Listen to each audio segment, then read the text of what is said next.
এক ভয়াবহ রাত। নিকষ অন্ধকারে নিজের জীবন বাঁচাতে ছুটে চলা এক তরুণীর হত্যাকাণ্ডের রহস্যের জট খুলতে গিয়ে ফেঁসে যায় ক্রাইম ব্রাঞ্চের এক বিদায়ী অফিসার, যে কিনা নিজের ব্যক্তিগত জীবন বাঁচাতে চাকরির সমাপ্তি করতে গিয়ে জড়িয়ে পড়ে এই হাই প্রোফাইল কেসে। একদিকে তার হাতে সময় কম, অন্যদিকে তার নতুন অহংকারী আর বদমেজাজি সহকর্মী। পেশাদারিত্বের সংঘাত এবং ব্যক্তিগত জীবনের টানাপোড়েনের মাঝেও অফিসার খুঁজে ফেরে খুনের পিছনের নির্মম সত্য। তদন্ত যখন গভীরে যায়, সামনে আসে এক রাজনৈতিক নেতার ক্ষমতা, তার দলের ভেতরের গুপ্ত সম্পর্ক, আর কিছু স্টুডেন্টের কলেজ জীবনের এক অন্ধকার আখ্যান। এসবের মাঝেই লুকিয়ে আছে এমন এক গোপনীয়তা যা কেড়ে নিয়েছে একটা নিরীহ জীবন। ঘটনা একটা হলেও প্রশ্ন অনেক। এই রহস্যের জট কি আদৌ খুলবে, নাকি ক্ষমতা আর প্রতিপত্তির কাছে সত্য চাপা পড়ে যাবে চিরতরে? এটা কি শুধুই একটা খুনের ঘটনা, নাকি সমাজের গভীরে লুকিয়ে থাকা ক্ষমতার অপব্যবহার আর অন্ধকার জীবনের প্রতিচ্ছবি? বলছিলাম সম্প্রতি মুক্তিপ্রাপ্ত crime thriller series search the Naina murder কেসের কথা, যার প্রত্যেকটা মুহূর্তে থাকা সাসপেন্স এবং টুইস্ট আপনার মাথা ঘুরিয়ে দেবে। তাই চলুন আর কথা না বাড়িয়ে সরাসরি গল্পে চলে যাই। শুরুতেই আমাদেরকে একটা মার্ডারের দৃশ্য দেখানো হয়। একটা মেয়ে নিজের প্রাণ বাঁচানোর জন্য রাতের অন্ধকারে ছুটে বেড়াচ্ছে, কিন্তু শেষ রক্ষাটা হয় না। খুবই নৃশংসভাবে হত্যা করা হয় মেয়েটাকে। কে এই মেয়ে, কারা করলো হত্যা, আর কোন উদ্দেশ্যই বা হত্যা করলো, এসব জানতে আমাদের কয়েকদিন পেছনে ফিরে যেতে হবে। এখানে আমরা সংযুক্তা দাস নামের একজন অফিসারকে দেখতে পাই। সংযুক্তা মুম্বাই ক্রাইম ব্রাঞ্চের এসিপি। আজ সংযুক্তার জবের লাস্ট দিন। মূলত সংযুক্তার হাজব্যান্ড ভিশাম আহমেদাবাদে জব করে, তাই নিজের জব স্যাক্রিফাইস করে সংযুক্তা আহমেদাবাদে চলে যাবে। সংযুক্তা ঘুম থেকে ওঠা মাত্রই ক্রাইম ব্রাঞ্চ থেকে সুনীল নামের একজন জুনিয়র অফিসার কল করে জানায় একটা ডেড বডি পাওয়া গেছে। সংযুক্তা দ্রুত সেই লোকেশনে চলে যায়। সে গাড়ি থেকে নামার আগেই পুরনো এক বিল্ডিং এর ভেতর গুলির আওয়াজ শুনতে পায়। ভেতরে হয়তো ক্রিমিনালরা এখনো আছে। প্রাণের মায়া উপেক্ষা করে সংযুক্তা চলে যায় বিল্ডিং এর ভেতর, আর সেখানে পৌঁছেই শকড হয়ে যায় সংযুক্তা, কারণ সেখানে কোনো ডেড বডি কিংবা ক্রিমিনাল ছিল না। আসলে সংযুক্তার কলিগরা তার ফেয়ারওয়েল উপলক্ষে সারপ্রাইজ প্ল্যান করেছে। সবাই মিলে কেক কেটে শেষবারের মতো সংযুক্তার সঙ্গে সেলিব্রেট করে। এরপর আমরা রক্ষা নামের একজন মহিলাকে দেখতে পাই। সে নেই সোচ নামের একটা পলিটিক্যাল পার্টির মেম্বার। বর্তমানে পার্টির প্রচারণার জন্য ওর একটা ক্যাম্পেইনের আয়োজন করেছে। সেই ক্যাম্পেইনের ব্যাপার নিয়ে রক্ষা পার্টির অন্যান্য মেম্বারদের সঙ্গে আলোচনা করছিল। এসবের মাঝেই সে তুষারের খোঁজ করে। তুষার হচ্ছে এই পলিটিক্যাল পার্টির লিডার, আর রাক্ষা হচ্ছে তুষারের ম্যানেজার। এরপর আমরা তুষারকে দেখতে পাই। সে শুয়ে শুয়ে নিজের বিয়ের ভিডিওটা দেখছিল আর কাঁদছিল। আসলে তুষারের স্ত্রী জীবিত নেই। আজ তুষারের স্ত্রীর ডেথ অ্যানিভার্সারি, তাই স্ত্রীর কথা স্মরণ করে কাঁদছিল বেচারা। অন্যদিকে সংযুক্তা অফিসে পৌঁছালে দেখতে পায় কেউ একজন তার টেবিলের ওপর পা তুলে বেশ অভদ্রভাবে বসে খাবার খাচ্ছেন। সংযুক্তাকে দেখেই সে নিজের পরিচয় দিয়ে বলে, আমি আপনার রিপ্লেসমেন্ট। অর্থাৎ এই ব্যক্তি হচ্ছে নতুন এসিপি। তার নাম জয় কানওয়াল। জয় একটু অ্যাটিটিউড নেওয়ার চেষ্টা করছিল সংযুক্তার সাথে, কিন্তু সংযুক্তা তাকে একদম পাত্তাই দেয় না। এরই মাঝে ডিসিপি চলে আসে। ডিসিপি জয়কে বলে, তুমি সংযুক্তাকে রিপ্লেস করছো, তোমার ভয় লাগছে না? জয় বলে, একদমই না। ডিসিপি বলে, ভয় করা উচিত, সংযুক্তা আমাদের ডিপার্টমেন্টের বেস্ট অফিসার। তখন জয় বলে, উনি হয়তো সেকেন্ড বেস্ট, বেস্ট অফিসার তো আজ জয়েন করলো। জয় নিজেই নিজেকে বেস্ট অফিসার বলছিল। জয়ের ওভার কনফিডেন্স দেখে ডিসিপি এবং সংযুক্তা দুজনেই মুচকি হাসে। এরপর ডিসিপি জয় এবং সংযুক্তা দুজনকেই উদ্দেশ্য করে বলে, আমাদের পেট্রোলিং টিম একটা জায়গায় রক্তে ভেজা কিছু কাপড় খুঁজে পেয়েছে। তোমাদেরকে এই কেসটা ইনভেস্টিগেট করতে হবে। সংযুক্তা বলে, আজ তো আমার লাস্ট দিন। ডিসিপি বলে, সন্ধ্যা পর্যন্ত তুমি ডিউটিতে আছো, তাই সন্ধ্যা পর্যন্ত তোমাকে কাজ করতে হবে। জয় তখন একটু অ্যাটিটিউড নিয়ে বলে, আমি একাই ইনভেস্টিগেট করতে পারবো। ডিসিপি বলে, সংযুক্তা এখানকার এরিয়া এবং টিম মেম্বারদেরকে খুব ভালোভাবে চেনে, সে তোমাকে কেসের ব্যাপারে হেল্প করবে। জয় বলে, আমার কারো হেল্পের প্রয়োজন নেই। এবার ডিসিপি হাল ছেড়ে দিয়ে সংযুক্তাকে বলে, এরকম বাচ্চার মতো জেডি অফিসারকে বোঝানোর ক্ষমতা আমার নেই, তুমি ওকে বোঝাও। এরপর ডিসিপি সংযুক্তাকে একটা গিফট দিয়ে বলে, আমি এখনো আশা করছি তুমি তোমার সিদ্ধান্ত চেঞ্জ করে জব কন্টিনিউ করবে। সংযুক্তা বলে, আমাকে তো আহমেদাবাদ যেতেই হবে। আমার হাজব্যান্ডের জবটা তার ড্রিম জব। ফ্যামিলি মেনটেন করার জন্য আমাকে জবটা ছাড়তে হবে। অন্যদিকে তুষার অফিসে পৌঁছে ক্যাম্পেইনের ব্যাপারে খোঁজ খবর নেয়। রক্ষা জানায় তাদের ক্যাম্পেইন অনলাইনে ট্রেন্ডিংয়ে আছে।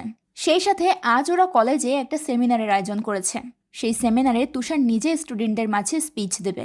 এসব নিয়ে ডিসকাস করার সময় পার্টির অন্য একজন মেম্বার সাহিল তুষারকে বলে তার স্ত্রীর ডেথ অ্যানিভার্সারি উপলক্ষে সোশ্যাল মিডিয়ায় একটা পোস্ট দিতে, এতে করে পাবলিকের সিম্প্যাথি পাওয়া যাবে।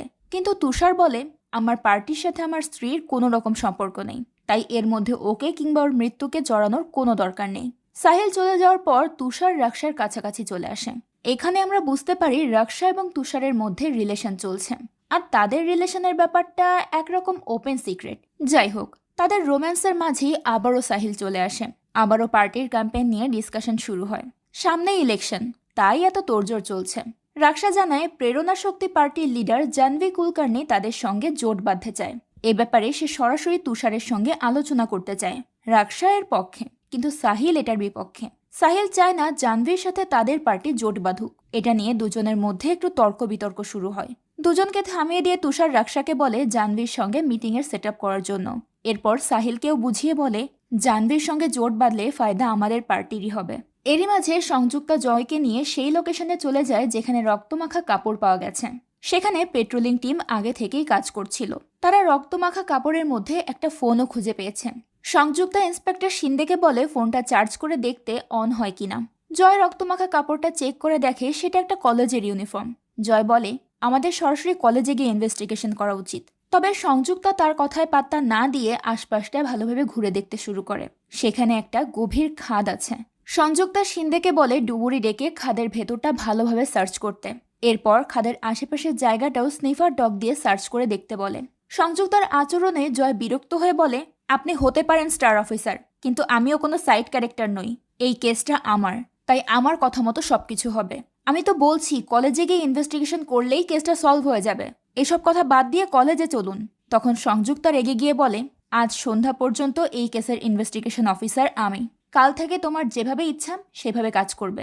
এরপর সংযুক্তা জয়কে সঙ্গে নিয়ে কলেজের উদ্দেশ্যে রওনা হয়। এই কলেজেই পলিটিক্যাল পার্টির সেমিনার হচ্ছে। তবে শুধু তুষারের নেই সোচ পার্টি নয়, আরও একটা পলিটিক্যাল পার্টির সেমিনার একসাথেই হচ্ছে। ওই পলিটিক্যাল পার্টির লিডার হচ্ছে প্রদীপ। প্রদীপ একজন সিনিয়র নেতা, আর তুষার তার তুলনায় বয়সে অনেক ছোট। প্রদীপ তুষারকে ঠাট্টা করে বলে তুমি তো তরুণ প্রজন্মের নেতা। শুনলাম সোশ্যাল মিডিয়ায় ভালোই ভক্ত তৈরি হয়েছে তোমার। সোশ্যাল মিডিয়া অনুযায়ী তো তুমি অলরেডি ইলেকশন জিতেই গেছো। কিন্তু একটা ব্যাপার মনে রেখো, এত বছর ধরে আমি ক্ষমতায় আছি, এবারও ক্ষমতা আমার হাতেই আসবে।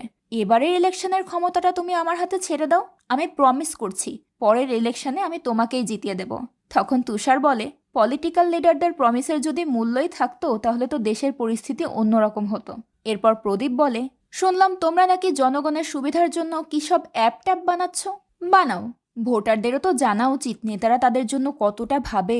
এই কথা শুনে তুষার অনেকটা অবাক হয়, কারণ তার পার্টি যে অ্যাপ বানাচ্ছে এটা এখন পর্যন্ত বাইরের কেউ জানে না। তাহলে প্রদীপ জানলো কিভাবে? তুষার এটা নিয়ে চিন্তিত হয়ে পড়ে। এদিকে সেমিনার শুরু করার সময় হয়ে এসেছে। ওরা স্টেজে উঠে স্পিচ শুরু করতেই যাবে, ঠিক তখনই কলেজের প্রিন্সিপাল এসে জানায় প্রোগ্রামটা কিছুক্ষণের জন্য পোস্টপোন করতে হবে, কারণ ইনভেস্টিগেশনের জন্য কলেজে পুলিশ এসেছে। প্রিন্সিপালের কথায় সেমিনারটা কিছুক্ষণের জন্য পিছিয়ে নেওয়া হয়। সংযুক্তা প্রিন্সিপালকে জানায় যে সে স্টুডেন্টদের সঙ্গে কথা বলবে। প্রিন্সিপাল বিনা দ্বিধায় জানায় আজ কলেজের সব স্টুডেন্ট প্রেজেন্ট আছে, তাই সবার সাথেই কথা বলার সুযোগ আছে। কিন্তু কিছুক্ষণ পরেই একজন টিচার এসে জানায় যে তাদের মধ্যে 4 জন স্টুডেন্ট অ্যাবসেন্ট। এরা হচ্ছে নয়না, ওজাস, আরাব এবং লাবণ্য। সংযুক্তা অ্যাবসেন্ট স্টুডেন্টের কন্ট্যাক্ট নাম্বার এবং বাড়ির অ্যাড্রেস জানতে চায়। এরই মাঝে প্রদীপ বলে ওঠে আমাদের প্রোগ্রাম কখন শুরু করতে পারবো? সংযুক্তা বলে আপনাদের আজকের প্রোগ্রামটা ক্যান্সেল করলেই ভালো হয়। ইনভেস্টিগেশনের জন্য আপনাদের সহযোগিতা আমাদের প্রয়োজন। প্রদীপ তখন বিরক্ত হয়ে বলে আমাদের এতটাই খারাপ দিন এসেছে যে এখন পুলিশের পরামর্শ অনুযায়ী আমাদের চলতে হবে। এর মাঝে সাহিল বলে কলেজের প্রেজেন্ট স্টুডেন্টের নিয়ে তো কোনো প্রবলেম নেই, তাহলে প্রোগ্রাম কন্টিনিউ করতে প্রবলেম কোথায়? সংযুক্তা বলে হতে পারে প্রেজেন্ট স্টুডেন্টদের কাছেও এমন কোনো ইনফরমেশন আছে যেটা আমাদের কাজে লাগবে। তার কথা শুনে তুষার বলে ঠিক আছে, আমরা আমাদের প্রোগ্রাম অন্য কোনো দিন করব। আমি চাই না আমাদের প্রোগ্রামের জন্য পুলিশের ইনভেস্টিগেশনে কোনো বাধা পড়ুক। বাধ্য হয়ে প্রদীপও সেটা মেনে নেয়। এরপর জয় একে একে অ্যাবসেন্ট স্টুডেন্টদের নাম্বারে কল করে। এদের মধ্যে ন্যানার নাম্বার বন্ধ, লাবণ্য আর ওজাস কল রিসিভ করে না, এবং আরাফ কল কেটে দিয়ে টেক্সট করে যে সে পরে কল করবে। সংযুক্তা সুনীলকে লাবণ্যর বাড়িতে খোঁজ নেওয়ার জন্য পাঠিয়ে দেয়, আর জয়কে নিয়ে সে নিজেই নয়নার বাড়িতে চলে যায়। ওই সময় নয়নার মা বাড়িতে একাই ছিল। নয়নার ব্যাপারে জানতে চাইলে তার মা পায়েল জানায় নয়না বাড়িতে নেই। কাল সে তার ফ্রেন্ড লাবণ্যর বাড়িতে গিয়েছিল, সেখান থেকে আজ দুজনে কলেজে গিয়েছে। তখন সংযুক্তা জানায় যে নয়না আজ কলেজে যায়নি। পায়েল চিন্তিত হয়ে নয়নাকে কল করলে ফোনটা সুইচ অফ পায়। সংযুক্তা নয়নার বাড়ির ওয়ালে নয়নার ছবি দেখে নিজের ফোনে একটা ছবি ক্যাপচার করে নেয়। এর মাঝে সুনীল সংযুক্তাকে ফোন করে জানায় লাবণ্য তার বাড়িতেই আছে, কিন্তু নয়না সেখানে নেই। ফোন রেখে দিয়ে সংযুক্তা পায়েলকে জিজ্ঞেস করে সে ওজাস কিংবা আরাফ নামের কাউকে চেনে কিনা। তবে পায়েল ওদের কাউকেই চেনে না। নয়নার ব্যাপারে এত জিজ্ঞাসাবাদ করাতে পায়েল একটু ঘাবড়ে গিয়ে নয়নার বাবাকে কল করে। নয়নার বাবা উদ্ভব তখন নয়নার জন্য একটা সারপ্রাইজ গিফট হিসেবে একটা স্কুটি কিনে বাড়ি ফিরছিল। সেই সময় পায়েল জানায় বাড়িতে পুলিশ এসেছে, নয়না আজ কলেজে যায়নি। এই কথা শুনেই উদ্ভব বলে, আমি জানি নয়না কোথায় আছে, তুমি চিন্তা করো না। উদ্ভব দ্রুত ওজাসের বাড়িতে চলে যায়। উদ্ভব একবার ওজাসের সঙ্গে নয়নাকে দেখেছিল। ওজাস আর নয়না রিলেশনশিপে ছিল, এটা উদ্ভব জানে, এবং এই ব্যাপারটা নিয়ে এর আগেও সে নয়নাকে শাসন করেছে। তাই উদ্ভব অনেকটা নিশ্চিত নয়না ওজাসের বাড়িতেই আছে। কিন্তু ওজাসের বাড়িতে গেলে দেখা যায় ওজাস অন্য একটা মেয়েকে নিয়ে সময় কাটাচ্ছে। উদ্ভব ওজাসের কান টেনে ধরে জিজ্ঞেস করে নয়না কোথায়। ওজাস বলে, কাল রাতে আমাদের ফেস্টিভ্যাল ছিল, সেখান থেকে নয়না দ্রুত বেরিয়ে গেছে, তারপর থেকে আর আমরা ওকে ফোনে পাচ্ছি না। এদিকে সুনীল সংযুক্তাকে কল করে জানায় খাদের মধ্যে কিছু একটা পাওয়া গেছে। সংযুক্তা জয়কে নিয়ে দ্রুত ঘটনাস্থলে পৌঁছায়। পুলিশকে এভাবে চিন্তিত হয়ে চলে যেতে দেখে পায়েল আরও বেশি ঘাবড়ে যায়। নয়নার কোনো বিপদ হয়েছে বুঝতে পেরে সে প্যানিক করতে শুরু করে। সে উদ্ভবকেও এ ব্যাপারে জানায়। উদ্ভব তার এক বন্ধুর সাহায্যে ঘটনাস্থলের অ্যাড্রেস জেনে নিয়ে সে লোকেশনের উদ্দেশ্যে রওনা হয়। সংযুক্তা এবং জয় লোকেশনে পৌঁছে গিয়ে দেখে খাদের মধ্য থেকে একটা গাড়ি খুঁজে পাওয়া গেছে। গাড়িটা তুলে সেটার পেছনের অংশ খুলতেই দেখা যায় ভেতরে একটা মেয়ের ডেড বডি। মেয়েটার হাত পা বেঁধে খুব নির্মমভাবে হত্যা করা হয়েছে তাকে। সংযুক্তা তার ফোনে থাকা নয়নার ছবি বের করে মিলিয়ে দেখে ডেড বডিটা নয়নার। এরই মাঝে উদ্ভবও সেখানে পৌঁছে যায়। মেয়ের ডেড বডি দেখে বেচারা পাগল প্রায় হয়ে যায়। সে মেয়ের কাছে যাওয়ার জন্য ছটফট করতে থাকে, কিন্তু পুলিশ তাকে বাধা দেয়। ওই সময় পায়েল উদ্ভবের সঙ্গে ফোনেই কানেক্টেড ছিল। মেয়ের ডেড বডি পাওয়া গেছে বুঝতে পেরে পায়েলও কাঁদতে শুরু করে। একজন forensic officer Nayanar dead body দেখে জানায় নয়নার মৃত্যু রাতের বেলা হয়েছে, কিন্তু ঠিক কখন হয়েছে এটা এক্সামিন করার পরেই বলা যাবে। ফরেন্সিক অফিসার আরও জানায় যে নয়নার পায়ের আঘাতের চিহ্ন দেখে মনে হচ্ছে সে নিজেকে বাঁচানোর জন্য খালি পায়ে অনেক দূর ছুটেছে। এরপর নয়নার ডেড বডি এক্সামিন করার জন্য ফরেন্সিক ল্যাবে পাঠিয়ে দেওয়া হয়। আর যে গাড়িতে নয়নাকে পাওয়া গেছে সংযুক্তা সেই গাড়িটা চেক করলে সেখানে নেইসোস পার্টি অর্থাৎ তুষারের পার্টির একটা লোগো খুঁজে পায়। তখন সংযুক্তার সন্দেহের তালিকায় সবার আগে নাম চলে আসে তুষারের। Forensic officer Nayanar dead body examine করে জানায় নয়নার মাথায় বোতল দিয়ে আঘাত করা হয়েছিল, মাথায় কাচের টুকরো পাওয়া গেছে, এছাড়াও পেটে ছুরি ঢুকিয়ে দেওয়া হয়েছিল। সম্ভবত নয়নার সঙ্গে রেপও করা হয়েছে, কিন্তু ডেড বডি দীর্ঘ সময় পানির নিচে থাকার কারণে এর কোনো প্রমাণ পাওয়া যায়নি। এছাড়া নয়নার মৃত্যুর আগেই তাকে গাড়ির সাথে পানিতে ফেলে দেওয়া হয়েছিল, পানিতে ডোবার পর তার মৃত্যু হয়েছে। এক্সামিন শেষে উদ্ভব এবং পায়েলকে ডেড বডি দেখার সুযোগ করে দেওয়া হয়। মেয়েকে এই অবস্থায় দেখে দুজনেই কান্নায় ভেঙে পড়ে। উদ্ভব জানতে চায় যে গাড়িতে নয়নাকে পাওয়া গেছে সেটা কার গাড়ি। জয় বলে, আপনারা চিন্তা করবেন না, যে বা যারা নয়নার এই অবস্থা করেছে আমরা তাকে ছাড়ব না। এরপর সংযুক্তা নয়নার বাবা মাকে জানায় এখন নয়নার বডি পোস্টমর্টমের জন্য নিয়ে যাওয়া হবে, রিপোর্ট আসলে তাদেরকেও সবকিছু জানানো হবে।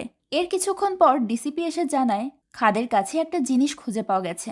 ডিসিপি সেটার ল্যাব টেস্ট করে দেখতে বলে কোনো ফিঙ্গারপ্রিন্ট পাওয়া যায় কিনা। এরপর ডিসিপি জয় এবং সংযুক্তাকে বলে তুষারের অফিসে গিয়ে তার সঙ্গে কথা বলতে। সংযুক্তা বলে, অলরেডি আজকের ফ্লাইটটা আমি মিস করে ফেলেছি, কাল সকালে আমি আহমেদাবাদ চলে যাব। এখন আমি কিভাবে তুষারের অফিসে গিয়ে জিজ্ঞাসাবাদ করব? আমার হাতে তো একদম সময় নেই। ডিসিপি বলে, এটা একটা সেন্সিটিভ কেস, এই কেসে তোমাকে আমার প্রয়োজন। তুমি 2 দিন পর আহমেদাবাদ যাও, আমি তোমার কাছে 48 ঘন্টা সময় চাচ্ছি। আশা করি এর মাঝে কেসটা সলভ হয়ে যাবে। এরকম একটা সেন্সিটিভ কেসে আমি কোনো নতুন অফিসারের উপর ভরসা করতে পারবো না। এই কথা জয়ের কাছে ভালো লাগে না, সে অভিমান করে বসে। অন্যদিকে সাহিল তুষার এবং রাক্সাকে জানায় যে প্রদীপ তাদের অ্যাপ কপি করে নিজেদের অ্যাপ তৈরি করেছে। তুষার অবাক হয়ে যায় যে এত ইনফরমেশন প্রদীপ পাচ্ছে কিভাবে। তুষার বলে, আমাদের অ্যাপ আজই লঞ্চ করতে হবে, কিন্তু সাহেল জানায় অ্যাপের কাজ কমপ্লিট হতে আরও 2 দিন সময় লাগবে। ওরা এসব নিয়ে ডিসকাস করছিল, তখনই জয় এবং সংযুক্তা চলে আসে। সংযুক্তা খাদে পাওয়া গাড়িটার চাবি তুষারকে দেখিয়ে জিজ্ঞেস করে এটা তার গাড়ি কিনা। সাহিল বলে, এটা তো আমাদের ক্যাম্পেইনের গাড়ি। জয় বলে, আপনি শিওর তো এটা আপনাদের ক্যাম্পেইনেরই গাড়ি? কারণ এই গাড়িতে নয়না নামের এক স্টুডেন্টের ডেড বডি পাওয়া গেছে। সংযুক্তা তুষারকে নয়নার ছবি দেখিয়ে জিজ্ঞেস করে নয়নাকে সে চেনে কিনা। তুষার জানায় সে চেনে না। সাহিল বলে, আমাদের ক্যাম্পেইনের জন্য এরকম আরও 20টা গাড়ি অ্যারেঞ্জ করা হয়েছে, আপনারা চাইলে চেক করে দেখতে পারেন। জয় বলে, তা তো আমরা চেক করবই। এরপর জয় তুষারকে জিজ্ঞেস করে, গত রাতে আপনি কোথায় ছিলেন? তুষার বলে, গত রাতে আমাদের অফিসে একটা ডিনার পার্টি ছিল। পার্টি 11:30টায় শেষ হয়ে গেছে, তারপর আমি নিজের বাড়িতে চলে গেছি। আপনি চাইলে আমার বাড়ির গার্ডকে জিজ্ঞাসা করে দেখতে পারেন। তখন জয় বলে, আপনার বাড়ির গার্ড কি আপনার সাথেই ঘুমায়? জয়ের এমন উল্টোপাল্টা প্রশ্ন শুনে রাক্সা রেগে গিয়ে হোম মিনিস্ট্রিকে কল করার হুমকি দেয়। তখন সংযুক্তা জয়কে বলে, ক্যাম্পেইনে যে গাড়িগুলো ট্রান্সপোর্ট এজেন্সি থেকে হায়ার করা হয়েছে তাদের সঙ্গে কথা বলতে। জয়কে সেখানে পাঠিয়ে দিয়ে সংযুক্তা একা তুষারের সঙ্গে কথা বলে। সংযুক্তা বলে, আমি বুঝতে পারছি এটা আপনাদের পার্সোনাল গাড়ি নয়, কিন্তু আমাদেরও তো কিছু প্রোটোকল আছে, তাই আপনাদের বিরুদ্ধে ইনভেস্টিগেশন করতে হচ্ছে। তখন রাক্সা সংযুক্তাকে বলে, আমরা একটা অফিসিয়াল স্টেটমেন্ট দিতে চাই যে ওই গাড়িগুলো আমাদের অফিসিয়াল গাড়ি, পার্সোনাল গাড়ি নয়। সংযুক্তা বলে, কিলার এখনও জানে না আমরা ডেড বডি খুঁজে পেয়েছি। আপনি অফিসিয়াল স্টেটমেন্ট দিলে কিলার সাবধান হয়ে যাবে। তখন রাক্সা বলে, এই নিউজ যদি অন্য কোনোভাবে ফ্ল্যাশ হয় তাহলে আমাদের ক্যাম্পেইনের প্রভাব পড়বে। সংযুক্তা তখন তুষারের কাছ থেকে একদিনের সময় চেয়ে নেয়। একদিন পর তাকে স্টেটমেন্ট দিতে বলে। তুষারও তাতে রাজি হয়ে যায়। কিন্তু সংযুক্তা চলে যাওয়ার পরেই রাক্সা তুষারকে বলে, পুলিশের ওপর ভরসা করে আমাদের বসে থাকা উচিত হবে না। আমাদের উচিত নিজেদের মতো করে অফিসিয়াল স্টেটমেন্ট দেওয়া। কিন্তু তুষার রাজি হয় না। সে বলে, এতে পুলিশের ইনভেস্টিগেশনে প্রভাব পড়বে। এরপর সাহিল এবং রাক্সা তুষারকে বলে, আমাদের ন্যানার বাবা মায়ের সঙ্গে দেখা করা উচিত। নিজেদের পার্টির ইমেজ তৈরি করার জন্য এটা একটা ভালো সুযোগ হবে। তখন তুষার রেগে গিয়ে বলে, একটা নিরীহ মেয়ে মারা গেছে আর তোমরা তার বাবা মাকে নিয়ে নিজেদের ইমেজ তৈরি করার কথা ভাবছো? এসব চিন্তা বাদ দিয়ে খুঁজে বের করো গতরাতে ওই গাড়িটা কে চালাচ্ছিল। এদিকে জয় ট্রান্সপোর্ট এজেন্সির সাথে কথা বলে জানতে পারে যে গতরাতে গাড়িটা চালাচ্ছিল মুকেশ নামের এক ড্রাইভার। এই মুকেশই গাড়িটা নিয়ে গতকাল ন্যানার কলেজে গিয়েছিল, কিন্তু সেখান থেকে আর বের হয়নি। কাল থেকে মুকেশ গায়েব, এমনকি তাকে ফোনেও পাওয়া যাচ্ছে না। জয় তখন শিন্দের মাধ্যমে মুকেশের অ্যাড্রেস বের করে ফেলে। সংযুক্তা এবং জয় ওই রাতেই মুকেশের অ্যাড্রেসে চলে যায়। পুলিশকে দেখেই মুকেশ পালাতে শুরু করে। জয় এবং সংযুক্তা মুকেশকে ফলো করতে শুরু করলে একটা পর্যায়ে মুকেশ পেছন থেকে সংযুক্তার উপর অ্যাটাক করে। সে একটা বোতল ভেঙে সংযুক্তাকে আঘাত করতেই যাবে, তখনই সংযুক্তা তাকে ধরে ফেলে। সে মুকেশকে বলে, আমি তোমাকে অ্যারেস্ট করতে বা তোমার ক্ষতি করতে আসিনি, তুমি রিল্যাক্স হও, আমি তোমাকে সাহায্য করব। তুমি বলো কাল রাতে তুমি কলেজে কেন গিয়েছিলে? মুকেশ বলে, পার্টির জিনিসপত্র পৌঁছে দিতে গিয়েছিলাম, কিন্তু সেখানে যাওয়ার পর আমার শরীর খারাপ হয়, আমি গাড়িতে চাবি রেখেই সেখান থেকে হসপিটালে চলে গেছি। এরপর সংযুক্তা মুকেশকে ন্যানার ছবি দেখিয়ে জিজ্ঞেস করে মেয়েটাকে সে দেখেছিল কিনা। মুকেশ জানায় সে দেখেছিল। মুকেশ আরও কিছু বলতেই যাবে তখনই জয় দূর থেকে মনে করে মুকেশ হয়তো সংযুক্তাকে হত্যা করার চেষ্টা করছে, তাই সে পেছন থেকে মুকেশকে গুলি করে। আর মুকেশ ভয় পেয়ে ছাদ থেকে লাফ দেয় এবং অনেক বেশি আহত হয়ে পড়ে। সংযুক্তা মুকেশকে হসপিটালে নিয়ে যায়, কিন্তু মুকেশ অলরেডি কোমায় চলে গেছে। সে আর কোনো কিছু বলার পরিস্থিতিতে নেই। সংযুক্তা জয়ের সাথে রাগারাগি করে বলে, মুকেশ আমাদের যথেষ্ট ইনফরমেশন দিতে পারত, তোমার কারণে সবকিছু শেষ হয়ে গেল। তখন জয় বলে, আমি যদি ঠিক সময় না আসতাম তাহলে মুকেশের জায়গায় এখন আপনি হসপিটালের বেডে শুয়ে থাকতেন।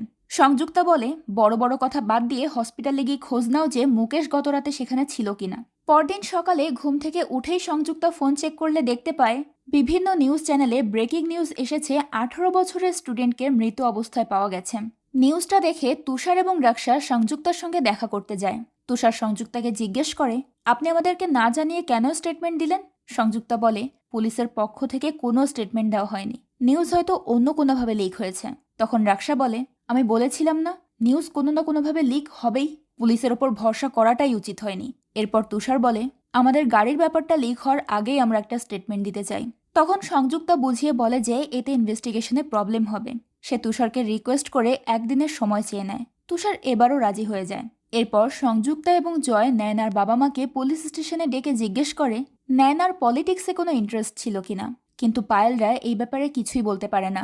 উদ্ভব আর পায়েল চলে যাওয়ার পর জয় সংযুক্তাকে জানায় মুকেশের ব্যাপারে খোঁজ নিয়ে জানতে পেরেছে মুকেশ ড্রাইভিংয়ের পাশাপাশি ছোটখাটো চুরিও করে, আর গত রাতে সে হসপিটালেই ছিল।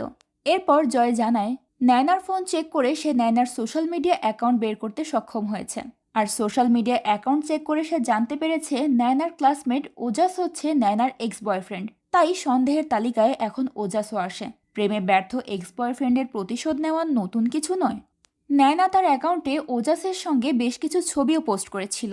ছবিগুলো দেখে সংযুক্তা অবাক হয়ে বলে, নয়না নিজের অ্যাকাউন্ট থেকে এগুলো পোস্ট করেছে? জয় বলে, হ্যাঁ, তবে এটা ওর মেইন অ্যাকাউন্ট নয়, প্রাইভেট অ্যাকাউন্ট থেকে পোস্ট করেছে। প্রাইভেট অ্যাকাউন্টের ব্যাপারটা সংযুক্তার মাথায় ঢোকে না, তাই জয় তাকে বুঝিয়ে বলে, আজকালকার ছেলেমেয়েরা মেইন অ্যাকাউন্টের পাশাপাশি বাবা মা বা রিলেটিভদের লুকিয়ে একটা প্রাইভেট অ্যাকাউন্ট রাখে, যেটাতে শুধুমাত্র ক্লোজ ফ্রেন্ডরাই অ্যাড থাকে। এই অ্যাকাউন্টে তারা প্রাইভেট সব কিছু আপলোড করে, তাই তাদের বাবা মাও এসব বিষয়ে কিছু জানতে পারে না। সংযুক্তা নয়নার ফোনের লাস্ট লোকেশন জানতে চায়। জয় জানায় নয়নার ফোনের লাস্ট লোকেশন তার কলেজেই ছিল। রাত 8টার পর তার ফোন বন্ধ হয়ে গেছে। সংযুক্তা বলে, কারের লাস্ট লোকেশনও তো কলেজেই ছিল, অর্থাৎ কলেজে গেলেই সবকিছু জানা যাবে। অন্যদিকে তুষার এবং রাক্সা জাহ্নবী কুলকার্নির সঙ্গে মিটিং করতে তার বাংলোতে চলে যায়। জাহ্নবী বলে, তোমার ক্যাম্পেইন তো ইন্টারনেটে বেশ সাড়া জাগিয়েছে, কিন্তু শুধুমাত্র সোশ্যাল মিডিয়ার ভরসায় তো আর ইলেকশন জেতা যাবে না, জেতার জন্য ভোট প্রয়োজন। তুষার বলে, সোশ্যাল মিডিয়াকে একেবারে তুচ্ছ মনে করবেন না, তরুণ প্রজন্ম কি চায় সেটা সোশ্যাল মিডিয়ার মাধ্যমেই আমরা জানতে পারি। তখন রাক্সা বলে, পলিটিক্যাল এক্সপার্টদের মতে তুষারের বিজয়ী হওয়ার সম্ভাবনা সবচেয়ে বেশি। এই কথা শুনে জাহ্নবী বলে, তুষারের যদি বিজয়ী হওয়ার সম্ভাবনা বেশি হতো তাহলে তোমরা আমার কাছে আসতে না। আমি জানি আমার সঙ্গে জোট বাঁধা তোমাদের জন্য কতটা জরুরি। ইলেকশনে আমি তোমাদের হেল্প করব, কিন্তু এর বিনিময়ে আমাকেও কিছু দিতে হবে। তুষার জানতে চায় কি সেটা। জাহ্নবী জানায় সে একটা মেডিকেল কলেজ প্রতিষ্ঠিত করতে চায়, কিন্তু বর্তমানে ক্ষমতায় থাকা প্রদীপ জাহ্নবীর লাইসেন্স আটকে দিয়েছে। জাহ্নবী চায় তুষার যদি ক্ষমতায় আসে তাহলে সে যেন মেডিকেল কলেজের লাইসেন্সটা করে দেয়। তুষারও তার কথায় রাজি হয়ে যায়। এদিকে জয় সংযুক্তাকে পরশু রাতের ইভেন্টের কিছু ছবি দেখায়। স্টুডেন্টরা একটা ফেস্টিভ্যালের আয়োজন করেছিল, যেখানে সবাই ফ্যান্সি টাইপ কস্টিউম পরেছিল। ছবিগুলো দেখে সংযুক্তা বলে, নয়নাকে তো আমরা এরকম কস্টিউমে পাইনি, মার্ডারের আগে ওর ড্রেস চেঞ্জ হয়েছে। জয় এবং সংযুক্তা কলেজে গিয়ে ওজাস এবং লাবণ্যকে আলাদা আলাদাভাবে জিজ্ঞাসাবাদ করে। লাবণ্য জানায় ওই ফেস্টে নয়না অনেক বেশি এক্সাইটেড ছিল, সে অনেক এনজয় করেছিল, কিন্তু হঠাৎ করে রাত 8টার দিকে নয়না ফেস্ট থেকে বেরিয়ে যায়। নয়না কোথায় গিয়েছে সেটা কাউকেই বলেনি। সংযুক্তা লাবণ্যকে জিজ্ঞেস করে, নয়নার সাথে ওজাসের কি সম্পর্ক ছিল? লাবণ্য বলে, নয়নার সাথে ওজাসের ব্রেকআপ হয়ে গেছে, কিন্তু এর পরেও ওজাস নিয়মিত নয়নাকে কল করে বিরক্ত করত। তবে ফেস্টের রাতে ওজাসের সঙ্গে নয়নার কোনো কথা হয়নি। ওজাসকে জিজ্ঞাসাবাদ করলে সেও ওই একই কথাই বলে। তখন জয় ওজাসকে একটা ছবি দেখায়, যেটার ব্যাকগ্রাউন্ডে নয়নাকে ওজাসের সঙ্গে দাঁড়িয়ে থাকতে দেখা যাচ্ছিল। দুজনে একসাথে কথা বলছিল। ওজাস বলে, নয়নাকে দেখতে অনেক হট লাগছিল, তাই আমি ওকে কমপ্লিমেন্ট জানাতে গিয়েছিলাম। কাউকে কমপ্লিমেন্ট জানানো নিশ্চয়ই অপরাধ নয়। জয় এবার রেগে গিয়ে ওজাসকে বলে, তোর কলেজের রেকর্ড আমি চেক করেছি, এ পর্যন্ত তোকে 5 বার কলেজ থেকে সাসপেন্ড করা হয়েছে। 2 বার কলেজে গাঁজা নিয়ে আসার কারণে, আর 3 বার মেয়েদের সাথে খারাপ আচরণ করার কারণে। তুই নয়নার সঙ্গে সম্পর্ক রাখতে চেয়েছিলি, কিন্তু নয়না তোকে পাত্তা দেয়নি, তাই তুই নয়নাকে রেপ করে তাকে হত্যা করে ক্যাম্পেইনের গাড়ির ভেতর রেখে গাড়িটা ডুবিয়ে দিয়েছিস, তাই না? এসব শুনে ওজাস হতবাক হয়ে বলে, আমি কখন এসব করলাম? এসব নিশ্চয়ই শয়তান ড্রাইভার আপনাদের বলেছে। ওই গাধাটাকে গাঁজা দেওয়াই ভুল হয়েছে আমার। এবার জয় এবং সংযুক্তা ওজাসকে ভালোভাবে জিজ্ঞাসাবাদ করে। ওজাস তখন জানায় যে সে এবং তার বন্ধুরা মিলে ওই ড্রাইভারের সঙ্গে মজা করার জন্য তাকে গাঁজা দিয়েছিল, কিন্তু সে গাঁজা সেবন করার সাথে সাথেই ড্রাইভার বমি করতে শুরু করেন। এরপর সে কোথায় চলে গেছে ওজাস এবং তার বন্ধুরা কেউই জানে না। ওজাসের কথা শেষ হওয়ার আগেই ওজাসের বাবা চলে আসে। সে অফিসারদেরকে চিৎকার চেঁচামেচি করে বলে, লয়ার ছাড়া আপনারা আমার ছেলেকে এভাবে জিজ্ঞাসাবাদ করতে পারেন না। তখন সংযুক্তা বলে, ঠিক আছে, কাল আপনি আপনার লয়ার সহ আপনার ছেলেকে ক্রাইম ব্রাঞ্চে পাঠিয়ে দেবেন। চলে যাওয়ার আগে জয় ওজাসের কাছ থেকে ফোনটা কেড়ে নেয়। অন্যদিকে তুষার এবং রাক্সা নিজেদের পার্টি অফিসে পৌঁছানোর সাথে সাথেই একদল রিপোর্টার ওদেরকে ঘিরে ধরে। তাদের পার্টির ক্যাম্পেইনের গাড়িতে যে ডেড বডি পাওয়া গেছে এই কথাও ফ্ল্যাশ হয়ে গেছে। রিপোর্টাররা তুষারকে বিভিন্ন রকম প্রশ্ন করতে শুরু করে। তাদেরকে এড়িয়ে রাক্সা এবং তুষার কোনো রকমে অফিসের ভেতর ঢুকে পড়ে। এদিকে সংযুক্তা ওজাসের ফোনের ছবিগুলো ঘাটাঘাটি করে একটা সিক্রেট প্লেসের ব্যাপারে জানতে পারে।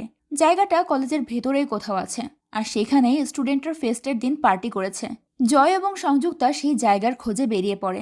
কলেজের বেশ কিছু পরিত্যক্ত রুম খোঁজার পর ওরা ফাইনালি সেই রুমটা খুঁজে পায়। পুরো রুমটা জুড়ে বিভিন্ন ধরনের অদ্ভুত পেন্টিং, এর মধ্যে বেশিরভাগই অশ্লীল।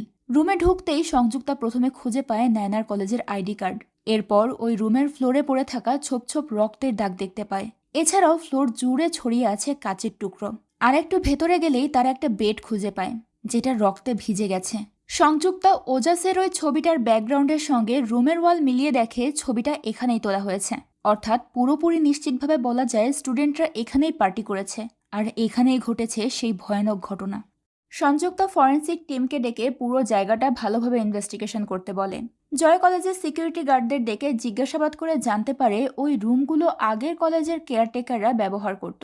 পরবর্তীতে তারা ব্যবহার না করায় পরিত্যক্ত রুম দেখে স্টুডেন্টরা নিজেদের পার্সোনাল ডিস্কো রুম বানিয়ে ফেলেছে। সংযুক্তার বিষয়টা অবাক লাগে যে কলেজে এরকম একটা ব্যাপার অ্যালাউ করলো কিভাবে। তখন জয় বলে, কলেজের বেশিরভাগ স্টুডেন্টের প্যারেন্টসই মোটা অঙ্কের ডোনেশন দেয়, তাই কলেজের কর্তৃপক্ষরাও তাদের ডিমান্ড সহজেই মেনে নেয়। ওদিকে তুষারের ক্যাম্পেইনের গাড়িতে যে ডেড বডি পাওয়া গেছে ব্যাপারটা নিউজে ভাইরাল হওয়ার পর প্রদীপ মিডিয়ার সামনে এসে বলে তুষার একজন ক্রিমিনাল। তুষারের মতো ক্রিমিনালরা ইলেকশনে জয়ী হওয়া তো দূরের কথা, ইলেকশনে অংশ নেওয়া পর্যন্ত উচিত নয়। নিউজে প্রদীপের এই সমস্ত কথা শুনে তুষারও অনেক রেগে যায়। তুষারের অফিসের বাইরে প্রতিবাদী মানুষের ভিড় জমেছে। তুষার বুঝতে পারে প্রদীপের লোকেরাই এসব করছে। এরই মাঝে রাক্সা এসে জানায় জাহ্নবী তাদের সঙ্গে জোট না বেঁধে প্রদীপের সঙ্গে জোট বাঁধার প্ল্যান করছে। তখন সাহিল বলে ওঠে, আমি বলেছিলাম না জাহ্নবী সুবিধার নয়, আমাদের সাথে পোস্টার ছাপিয়ে তলে তলে প্রদীপের সাথে জোট বাঁধছে। তখন রাক্সা বলে, শুধুমাত্র একটা স্টেটমেন্টের অভাবে আজ আমাদের এই অবস্থা। সময় মতো অফিসিয়াল স্টেটমেন্টটা দিয়ে দিলে এত কিছু কখনোই হতো না। আমাদের পার্টির রেপুটেশন তো নষ্ট হলোই, সাথে আমাদের ক্যারিয়ারও ডুবলো। সাহিল রাক্সাকে সান্ত্বনা দিয়ে বলে, এসব ছোটখাটো স্ক্যান্ডালে পলিটিক্যাল লিডারদের ক্যারিয়ার নষ্ট হয় না। এরকম হলে তো দেশের কোনো লিডারই টিকতে পারতো না। সবার নামেই তো কোনো না কোনো স্ক্যান্ডাল আছে। মিডিয়া তো নতুন কোনো ইস্যু খোঁজায় ব্যস্ত। নতুন কোনো ইস্যু পেলেই আমাদের ব্যাপারটা পুরোপুরি ভুলে যাবে। তুষার বলে, প্রদীপ কখনোই ব্যাপারটা মিডিয়াকে ভুলতে দেবে না। ইলেকশন মাত্র আর 1 মাস বাকি। এই সময় সেই ইস্যুটা আমার বিরুদ্ধে ব্যবহার করবেই। এসিপি সংযুক্তার উপর ভরসা করে আমি অনেক বড় ভুল করেছি। সাহিল বলে, তুমি চিন্তা করো না, আমি ক্যাম্পেইন আর সোশ্যাল মিডিয়ার মাধ্যমে পুরো ব্যাপারটাই সামলে নেব। সাহিলের কথা শেষ হওয়ার আগেই একদল প্রতিবাদী মানুষেরা তুষারের অফিসের ভেতর ঢুকে পড়ে। মিটিং রুমে ঢুকে ওরা তুষারের মুখে কালি মেখে দেয়। পুরো ঘটনায় তুষার একেবারে হতবম্ব হয়ে যায়। রাক্সা তুষারের মুখ মুছে দিয়ে বলে, আমার মনে হয় তোমার পার্সোনাল সিকিউরিটি বাড়ানো উচিত। তখন তুষার বলে, এই মানুষগুলো মেয়েদের নিরাপত্তা নিশ্চিত করার জন্য আন্দোলন করছে। এই অবস্থায় যদি আমি নিজের সিকিউরিটি বাড়াই তাহলে ব্যাপারটা আরও খারাপ দেখাবে। এরপর রাক্সা বলে, আমার মনে হয় সাহিল আমাদের বিরুদ্ধে কাজ করছে। আমাদের অ্যাপের ব্যাপারে তুমি, আমি আর সাহিল বাদে তো আর কেউ জানতো না। আমরা দ্রুত অ্যাপ লঞ্চ করতে চাইলেও সাহিল কোনো না কোনো বাহানায় দেরি করাচ্ছে। এমনটাও তো হতে পারে যে সাহিল আমাদের অ্যাপ লঞ্চে দেরি করিয়ে প্রদীপদের অ্যাপ লঞ্চিংয়ে সাহায্য করছে।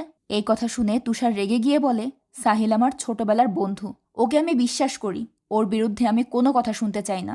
অন্যদিকে ডিসিপি সংযুক্তা এবং জয়কে ডেকে বলে, পুরো ঘটনা মিডিয়ার কাছে লিক হয়ে গেছে। মিডিয়া এখন পুলিশের স্টেটমেন্ট জানতে চায়। তাদের দুজনকে নিয়ে ডিসিপি মিডিয়ার সামনে দাঁড়ায়।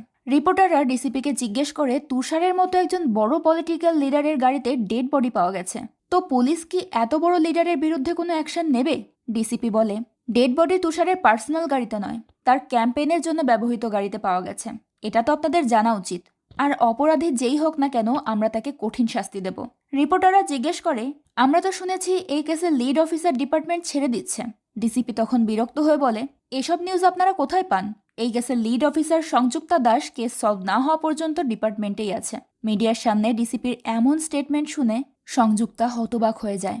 কারণ আগামীকাল তার ফ্লাইট, আগামীকাল সে আহমেদাবাদ চলে যাবে। এই ব্যাপারে ডিসিপিকে জিজ্ঞেস করলে ডিসিপি বলে, কেস সলভ না হওয়া পর্যন্ত তুমি এখানেই থাকবে, সলভ হলে চলে যাও। নিউজের মাধ্যমে বিষয়টা জানতে পেরে সংযুক্তার হাজবেন্ড ভিশামও প্রচণ্ড বিরক্ত হয়। ভিশাম সংযুক্তাকে ফোন করে ভুল বুঝে রাগারাগি করে বলে, আমি ভেবেছিলাম তুমি নিজেকে পরিবর্তন করেছ, তুমি এখন কাজ থেকে ফ্যামিলিকে বেশি প্রায়োরিটি দিচ্ছ, তাই জব ছেড়ে দিয়ে আমার কাছে চলে আসবে। কিন্তু তুমি তো একটুও বদলাওনি, এখনো তোমার কাছে কাজটাই বেশি ইম্পর্টেন্ট। তুমি যে আহমেদাবাদ আসার প্ল্যান ক্যান্সেল করেছো এটাও আমাকে জানানোর প্রয়োজন মনে করনি, নিউজের মাধ্যমে আমাকে জানতে হচ্ছে। সংযুক্তা ভিশামকে বোঝানোর চেষ্টা করে যে এখানে তার কিছুই করার ছিল না। ডিসিপি তাকে জিজ্ঞেস না করেই এমন স্টেটমেন্ট দিয়েছে, কিন্তু ভিশাম তার কথা না শুনেই রাগ করে ফোনটা কেটে দেয়। এরপর আমরা তুষারকে দেখতে পাই। তুষার নিজের দিকটা ক্লিয়ার করার জন্য সোশ্যাল মিডিয়া অ্যাকাউন্ট থেকে লাইভ করে। লাইভে বিভিন্ন ধরনের কমেন্ট আসতে শুরু করে। কেউ তুষারের পক্ষে কথা বলে, কেউ বিপক্ষে। অনেকেই ন্যানার মার্ডারের জন্য তুষারকে দায়ী মনে করে কমেন্ট করে। তুষার স্মার্টলি সবগুলো কমেন্টের জবাব দেওয়ার চেষ্টা করে। এর মধ্যে একজন কমেন্ট করে যে তুষার তার প্রথম স্ত্রীকে খুন করেছে, আর এবার খুন করলো এক নিরীহ স্টুডেন্টকে। এই কমেন্ট দেখে তুষার রেগে গিয়ে লাইভটা অফ করে দেয়। অন্যদিকে সংযুক্তা এবং জয় ন্যানার ব্যাপারে জিজ্ঞাসাবাদ করার জন্য ন্যানার বাবা মাকে আবারও পুলিশ স্টেশনে ডেকে পাঠায়। ন্যানার বাবা মা কাঁদতে কাঁদতে বলে, আমাদের মেয়েকে যে রেপ করা হয়েছে আর তার ডেড বডি যে পলিটিক্যাল লিডারের গাড়িতে পাওয়া গেছে এই ব্যাপারটা আমাদেরকে আগে জানাননি কেন? সংযুক্তা ক্ষমা চেয়ে বলে, আমাদের প্রথমেই আপনাদেরকে সবকিছু জানানো উচিত ছিল। ন্যানার ডেড বডিটা আসলে ওদের ক্যাম্পেইনের গাড়িতে পাওয়া গেছে। ন্যানার মার্ডারের সঙ্গে তুষার জড়িত কিনা সেটা এখন পর্যন্ত জানা যায়নি। তখন পায়েল বলে, জানা যায়নি নাকি আপনারা জানার চেষ্টা করছেন না? পাওয়ারফুল লিডার বলে কি তাকে বাঁচিয়ে দেওয়ার চেষ্টা করছেন নাকি? সংযুক্তা বলে, মোটেও না। আমরা আসল অপরাধীকে খোঁজার সব রকম চেষ্টা করছি। খুঁজে পেলে অবশ্যই তাকে সর্বোচ্চ শাস্তি দেওয়া হবে। কিন্তু নয়নার বাবা মা আর পুলিশের উপর ভরসা করতে পারে না। তাদের বিশ্বাস তুষারই মার্ডার করেছে। আর সে যেহেতু প্রভাবশালী লোক, তাই পুলিশ তার বিরুদ্ধে কোনো অ্যাকশন নিচ্ছে না। সংযুক্তা তখন তাদেরকে জিজ্ঞেস করে যে ওজাসের সঙ্গে নয়নার ব্রেকআপ হয়েছিল কেন, আর নয়নার ড্রিঙ্কিং এবং স্মোকিং এর কোনো হ্যাবিট ছিল কিনা। পায়েল এই কথা শুনে অবাক হয়ে বলে, অসম্ভব, আমার মেয়ের কোনো ছেলের সঙ্গে রিলেশন ছিল না, আর ড্রিঙ্কিং স্মোকিং এগুলোর তো প্রশ্নই ওঠে না। জয় বলে, দেখুন, রিলেশন, ড্রিঙ্কিং, স্মোকিং এসবের ব্যাপারে ছেলেমেয়েরা বাবা মাকে জানায় না, বাবা মার আড়ালেই করে। তখন পায়েল বলে ওঠে, অন্য বাচ্চারা এমন করতে পারে, কিন্তু আমার মেয়ে কখনো এরকম করবে না। তখন তাকে থামিয়ে দিয়ে উদ্ভব বলে, ওজাস নয়নার বয়ফ্রেন্ড ছিল, এটা সত্যি। কয়েক মাস আগে নয়না লাবণ্যর বাড়িতে থাকার জন্য বাড়ি থেকে বেরিয়েছিল, কিন্তু রাতে হঠাৎ করে নয়না আমাকে কল করে বলেছিল তাকে যেন আমি ওজাসের বাড়ি থেকে পিক করি। সেই রাতে আমি ওজাসের বাড়ি গিয়ে জানতে পারি ও নয়নার ড্রিঙ্কের মধ্যে উল্টোপাল্টা কিছু মিশিয়েছে, যার কারণে আমার মেয়ে পুরোপুরি সেন্সলেস হয়ে গিয়েছিল।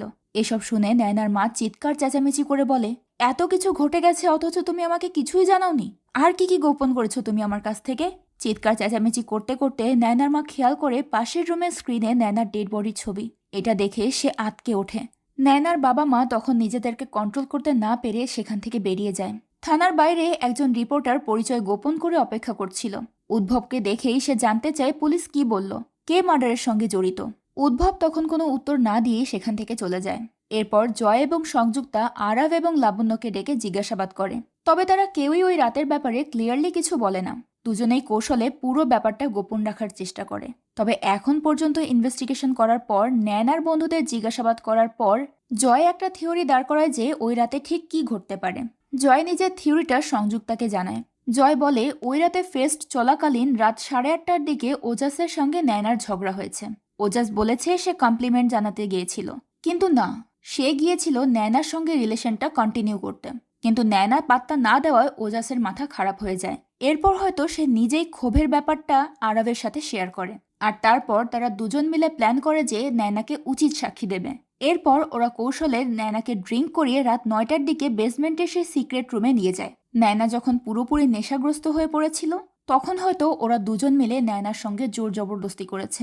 নয়না বুঝতে পারার পর হয়তো চিৎকার করেছে, আর তখন নয়নার মুখ বন্ধ করার জন্য ওরা নয়নার মাথায় আঘাত করেছে।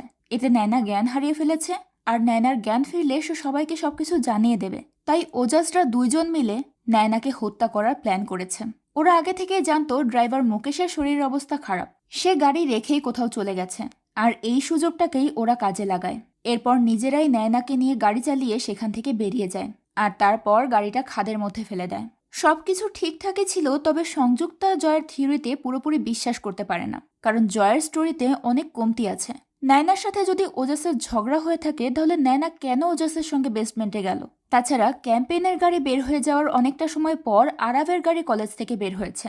আরাভ যদি ওজাসের সঙ্গে ডেড বডি ডিসপোজ করার জন্য খাদে গিয়ে থাকে, তাহলে সে কলেজে ফিরে আসলো কখন? আর সে ফিরে আসলেও সিসিটিভি ফুটেজে ধরা পড়লো না কেন? আবার ফেস্টের সময় নয়না যে ড্রেস পরেছিল, নয়নার বডিতে সেই ড্রেস ছিল না, তাহলে নয়নার ড্রেসকে চেঞ্জ করলো? এই সব প্রশ্নের উত্তর জয়ের কাছে ছিল না। এরপর আমরা নয়নার মাকে দেখতে পাই। নয়নার মৃত্যুর শোক পালনের জন্য কলেজে নয়নার অনেক বড় একটা ছবি রাখা হয়েছে। সবাই সেখানে ফুল দিয়ে নয়নাকে সম্মান জানাচ্ছে। পায়েল সেখানেই দাঁড়িয়ে কাঁদছিল। সেই সময় নয়নার কলেজের প্রফেসর রণধীর এসে বলে, আপনার মেয়ে বাকি স্টুডেন্টদের থেকে একদম আলাদা ছিল। নয়নার সাথে আমার একটা স্পেশাল রিলেশন ছিল।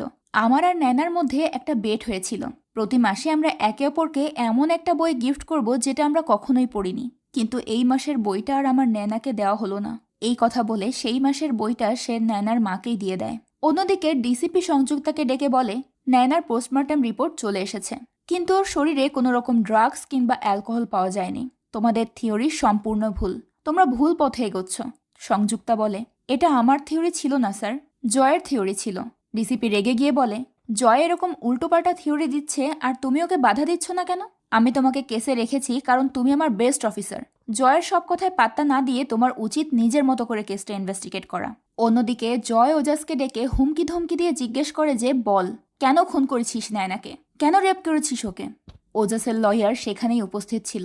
সে জয়কে থামিয়ে দিয়ে বলে, বেসমেন্টে পাওয়া ব্লাডের ফরেন্সিক রিপোর্ট এখনো আসেনি, তাহলে কিসের ভিত্তিতে আপনি ওজাসকে দোষী সাব্যস্ত করছেন? জয় তখন অনেক হাইপার হয়ে যায়। তখনই সংযুক্তা এসে জয়কে সরিয়ে দিয়ে নিজেই ওজাস এবং তার উকিলের সঙ্গে কথা বলতে শুরু করে। সংযুক্তা ওজাসকে জিজ্ঞেস করে, ওই রাতে তোমার আর নায়নার মধ্যে ঝগড়া হয়েছিল কি নিয়ে? ওজাস বলে, কিছুদিন ধরে নায়না অন্যরকম আচরণ করছিল, সবসময় ফোন নিয়ে ব্যস্ত থাকতো, লাবণ্যর সাথেও ঘোরাঘুরি বন্ধ করে দিয়েছিল। ফেস্টের সময়ও সে কোনো ছেলের সঙ্গে কলে কথা বলে যাচ্ছিল। আমি ভেবেছিলাম নায়না হয়তো অন্য কাউকে ডেট করছে, তাই ব্যাপারটা জিজ্ঞেস করতে গিয়েছিলাম, কিন্তু সে উল্টো রেগে গিয়ে ফেস্ট ছেড়ে চলে গেছে। এরপর আমি ওকে কল করার চেষ্টা করেছি, মেসেজ করেছি, কিন্তু কোনোভাবে কন্ট্যাক্ট করতে পারিনি।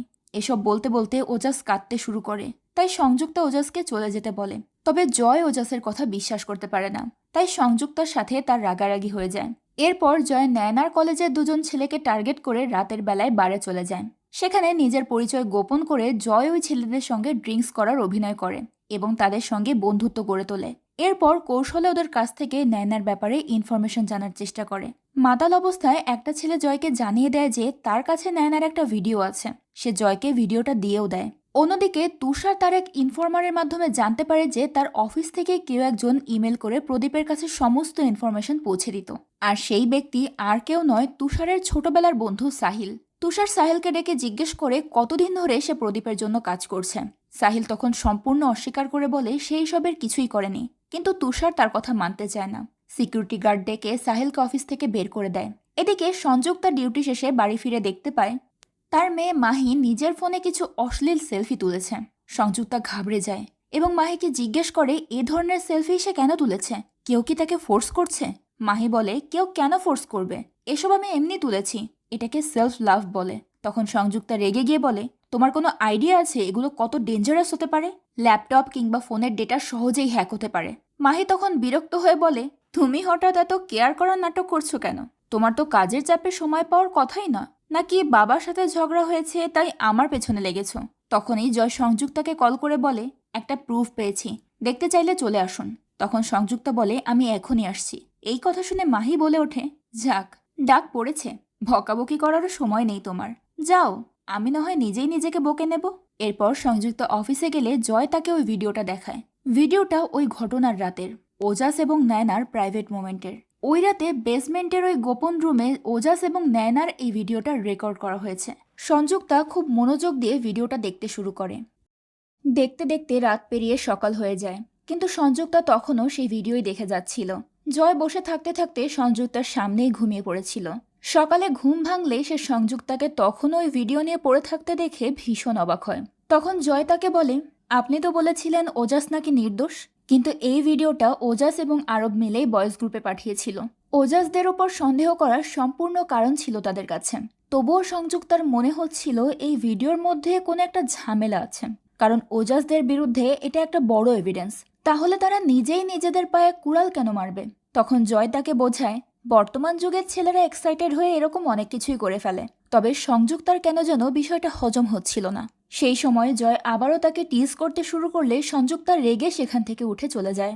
এদিকে উদ্ভব বিনায়ককে নিয়ে তাদের বাড়ির দিকে গেলে দেখে পায়েল মিডিয়ার কাছে স্টেটমেন্ট দিচ্ছে। মেয়ের মৃত্যুর শোকে ভীষণ রকম ভেঙে পড়েছিল সে। পুলিশের ওপর আক্ষেপ থেকে সে বলে, আমার মনে হয় না পুলিশ আমার মেয়েকে ন্যায় বিচার দেওয়াতে পারবে। হয়তো তারা এমনটা চাইছেই না। তারা এসব কথা শুনে উদ্ভবও বেশ কষ্ট পায়। সে পায়েলের মনের অবস্থা বুঝতে পারছিল, তাই আর তাকে বাধা দিতে পারে না। অন্যদিকে তুষার এবং রাক্সা জাহ্নবীর সঙ্গে দেখা করে তাকে কনভিন্স করার চেষ্টা করে যে সে যেন তুষারের পার্টিকে সাপোর্ট করে, কারণ এখনও তুষারের বিরুদ্ধে কোনো সঠিক প্রমাণ পাওয়া যায়নি। তাছাড়া এই কেসের সঙ্গে তাদের সম্পৃক্ততা এতটুকুই যে তাদের ক্যাম্পেইনের ভ্যানে নায়নার লাশ পাওয়া গেছে। একবার এই বিষয়টার সমাধান হয়ে গেলেই সবকিছু ঠিক হয়ে যাবে। তখন জাহ্নবী বলে, কিন্তু এটা প্রমাণ করতে তো কয়েক সপ্তাহ লাগতে পারে, আবার কয়েক বছরও লাগতে পারে। তাই আমার মনে হয় কোনো রকম রিস্ক না নেওয়াটাই উচিত হবে। সেটা শুনে রাক্সা বলে ওঠে, হ্যাঁ, রিস্ক তো একটু আছেই, তবে আমাদের থেকে আপনার বেশি। আপনার গোপন আইল্যান্ডে 6.5 কোটি টাকা লুকিয়ে রাখা আছে নাকি 6,500 কোটি টাকা, সেটা তো এখনো মিডিয়া জানতে পারেনি। আর সেই কারণেই এখনো সরকারের সন্দেহের তালিকায় আপনার নামটা উঠে আসেনি। কে জানে, হয়তো পরের বার এই তালিকায় আপনার নামটা সবার ওপরে থাকতে পারে। তখন হয়তো প্রদীপবাবু নিজেই আপনার সাথে সমস্ত কানেকশন নষ্ট করে দিতে পারে। আর হয়তো তখন আপনাকে আমাদের কাছে এসে হাত জোর করে অনুরোধ করা লাগতে পারে আমাদের সাপোর্ট নেওয়ার জন্য। হতে চাইলে তো অনেক কিছুই হতে পারে, কিন্তু কোনটা ভালো হবে আর কোনটা খারাপ সেই সিদ্ধান্ত না হয় আপনিই নেবেন। তার কথা শুনে জাহ্নবী বলে ওঠে, আমি তো জানতাম তুষার সবসময় ক্লিন পলিটিক্সে বিশ্বাস করে, কিন্তু সেও যে সময় মতো এত ভালো চাল দিতে পারে সেটা আজকে জানতে পারলাম। তুষার তখন রাগের দৃষ্টিতে রাক্সার দিকে তাকায়, কারণ সে আসলে এসব কোনো কিছুই চাচ্ছিল না। সে সত্যি ক্লিন পলিটিক্সে বিশ্বাস করে। এরই মাঝে সংযুক্তা জানতে পারে যে স্টোর রুমে পাওয়া রক্তের সাথে নয়নার ব্লাড গ্রুপ ম্যাচ করেনি। নয়নার ব্লাড গ্রুপ ছিল বি পজিটিভ, আর স্টোর রুমে যে রক্ত পাওয়া গেছে তার গ্রুপ ও পজিটিভ। তাছাড়া নয়নার মাথায় পাওয়া কাচের টুকরোর সঙ্গে স্টোর রুম থেকে পাওয়া কাচের টুকরোরও কোনো মিল নেই। সেটা শুনে সংযুক্তার মনে একটু খটকা লাগে। সে নয়নার ওই ভিডিওটা তার টিমমেটকে দেখিয়ে বলে, আমার কাছে কেন যেন এই ভিডিওটা একটু অস্বাভাবিক লাগছে, একটু চেক করে দেখো তো। সংযুক্তার কথা মতো লোকটা সেই ভিডিও চেক করতে শুরু করে এবং সেখান থেকে এমন কিছু ইনফরমেশন পায় যেটা কেসের মোড় সম্পূর্ণ ঘুরিয়ে দেবে। এরপর সংযুক্তা পৌঁছে যায় নয়নার কলেজে, যেখানে নয়নার জাস্টিসের জন্য স্টুডেন্টরা ছোটখাটো আন্দোলন করছিল।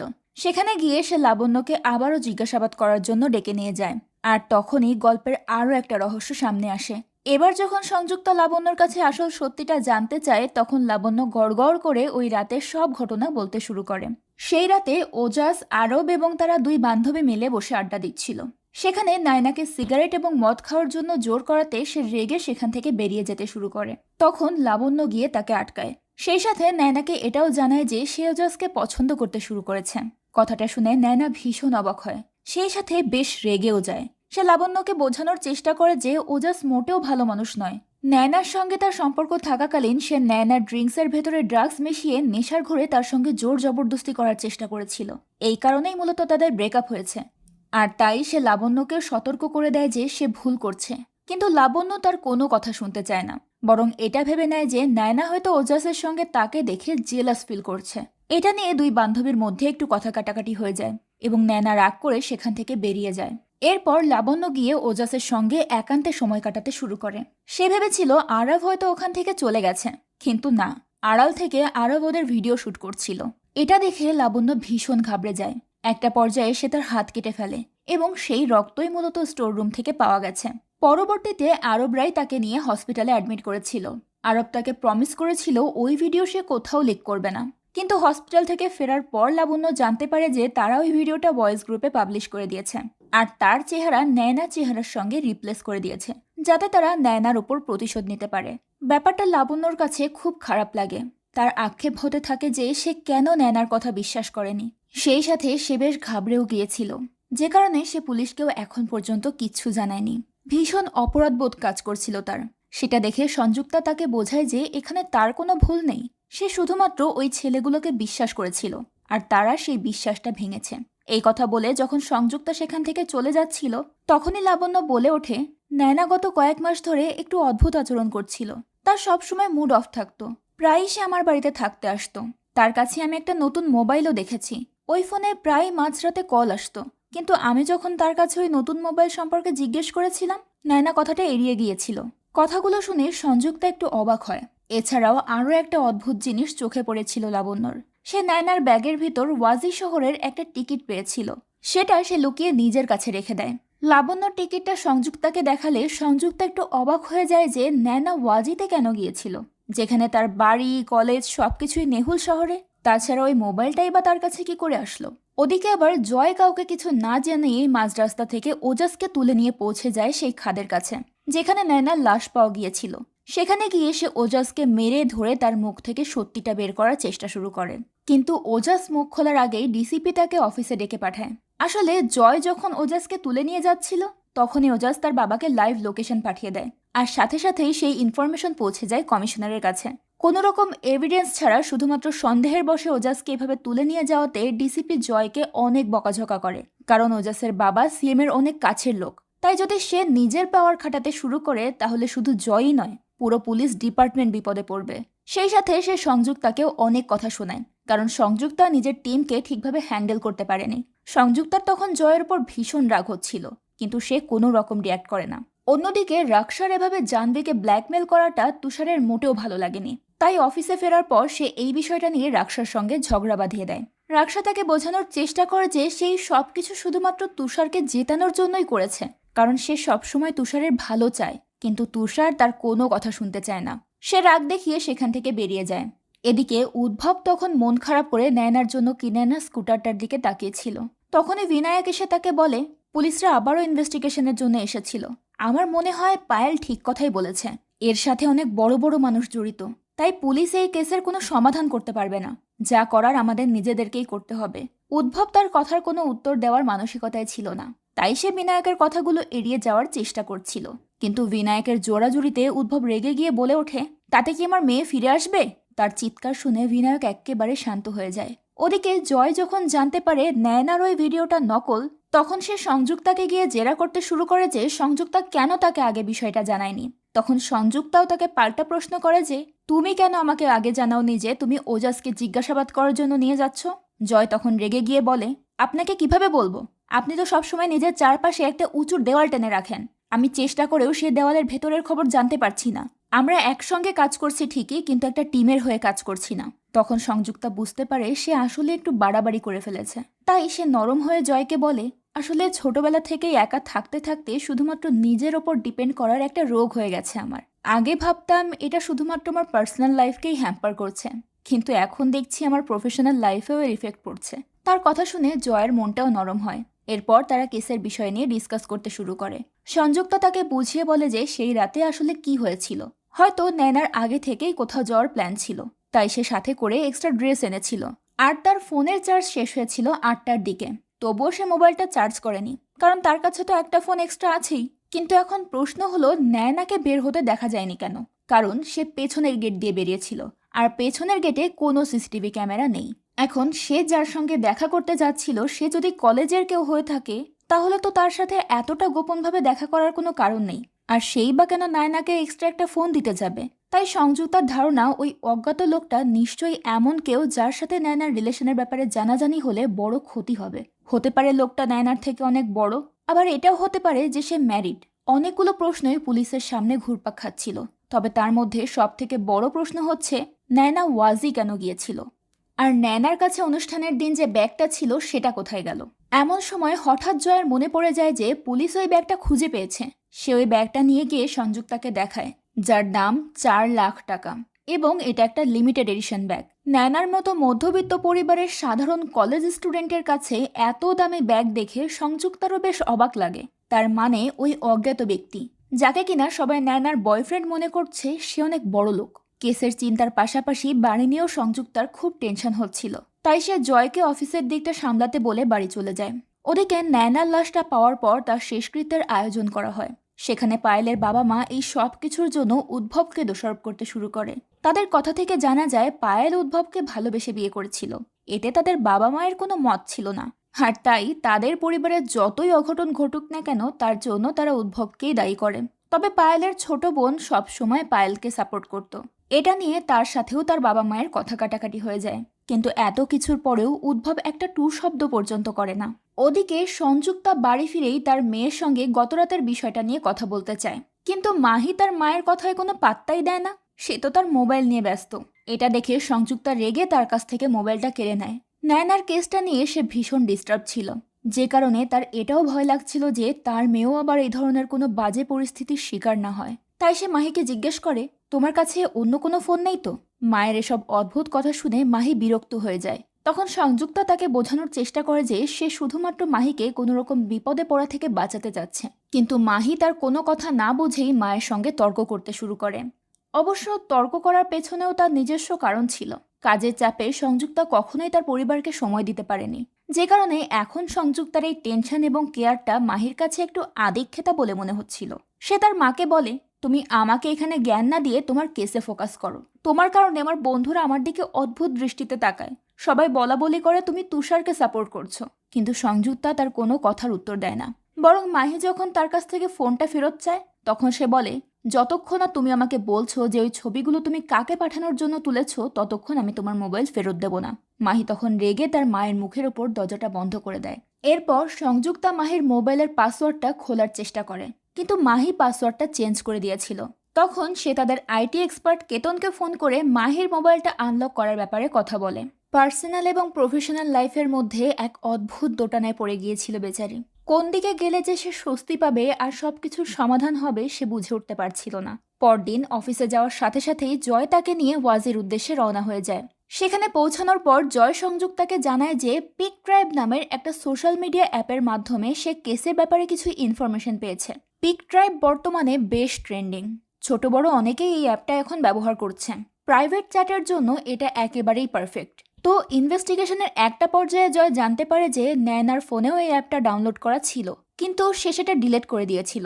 ভাগ্য ভালো যে ডিলিট করার পরেও ওই অ্যাপের ডেটাগুলো রিট্রিভ করার সুযোগ থাকে।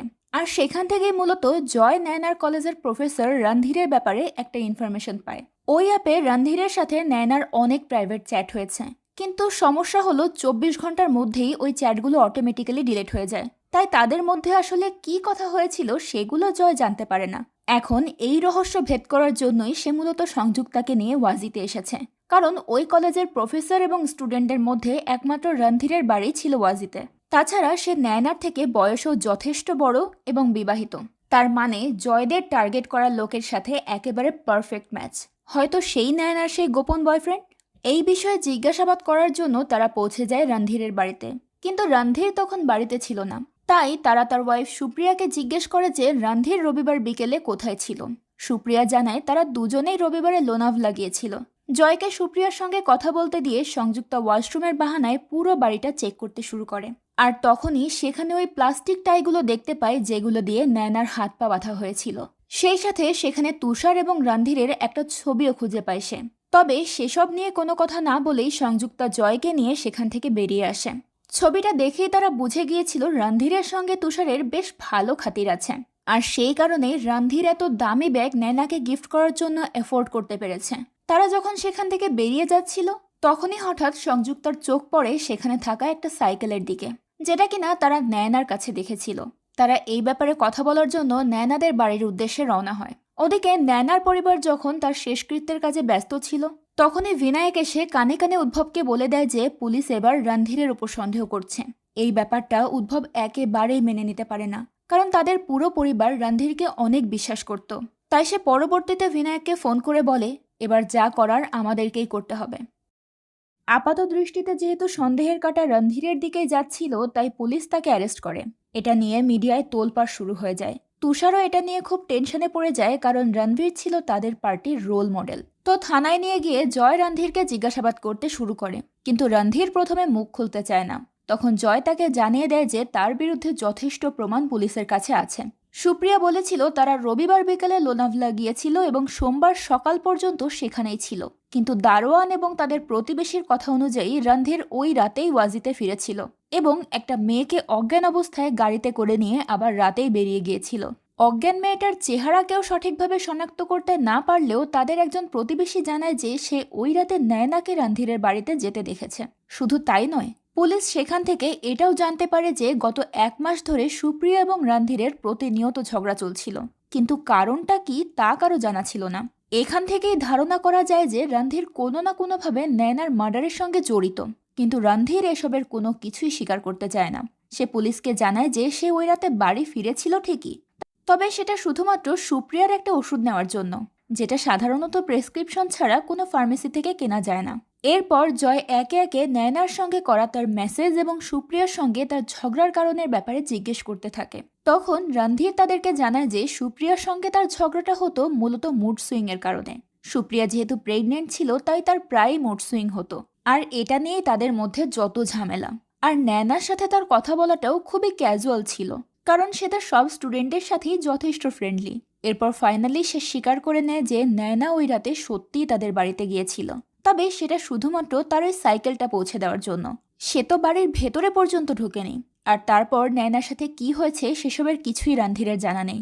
সে ভয় পাচ্ছিল অযথায় পুলিশের ঝামেলায় ফেসে যাবে, তাই প্রথমে সে কিছু স্বীকার করেনি।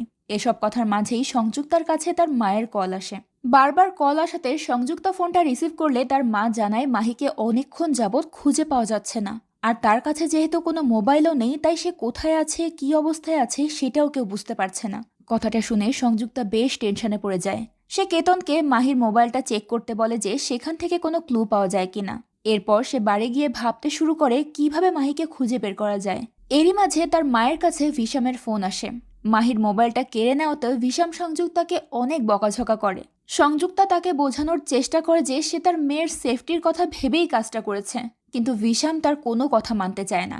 এরই মাঝে কেতন সংযুক্তাকে ফোন করে জানায় যে মাহির আজকে তার ক্লাসমেট সায়নের সঙ্গে দেখা করতে যাওয়ার কথা। এই কথা শুনেই সংযুক্তা পৌঁছে যায় সায়নের বাড়িতে, আর সৌভাগ্যবশত সেখানেই মাহির দেখা পায়। সংযুক্তা মনে করে সায়ন নিশ্চয়ই মাহির বয়ফ্রেন্ড। এটা নিয়ে সে সেখানে রীতিমতো হাঙ্গামা করে মাহিকে নিয়ে বেরিয়ে আসে। ফেরার পথে এই ব্যাপারটা নিয়ে মাহির সঙ্গে তার মায়ের বেশ ঝগড়া হয়ে যায়। মাহি তাকে জানায় যে সায়ন শুধুমাত্র তার বন্ধু, এর বাইরে কিছুই নয়, আর সে ওই ছবিগুলো শুধুমাত্র নিজের জন্যই তুলেছিল, কাউকে দেখানোর জন্য নয়। কিছুদিন যাবৎ সে ফিগার ফিটনেস নিয়ে একটু ইনসিকিউরিটিতে ভুগছিল, তাই সে প্রায়ই সুন্দর সুন্দর অ্যাঙ্গেলে নিজের ছবি তুলত যাতে নিজেকে একটা পজিটিভ ভাইব দিতে পারে।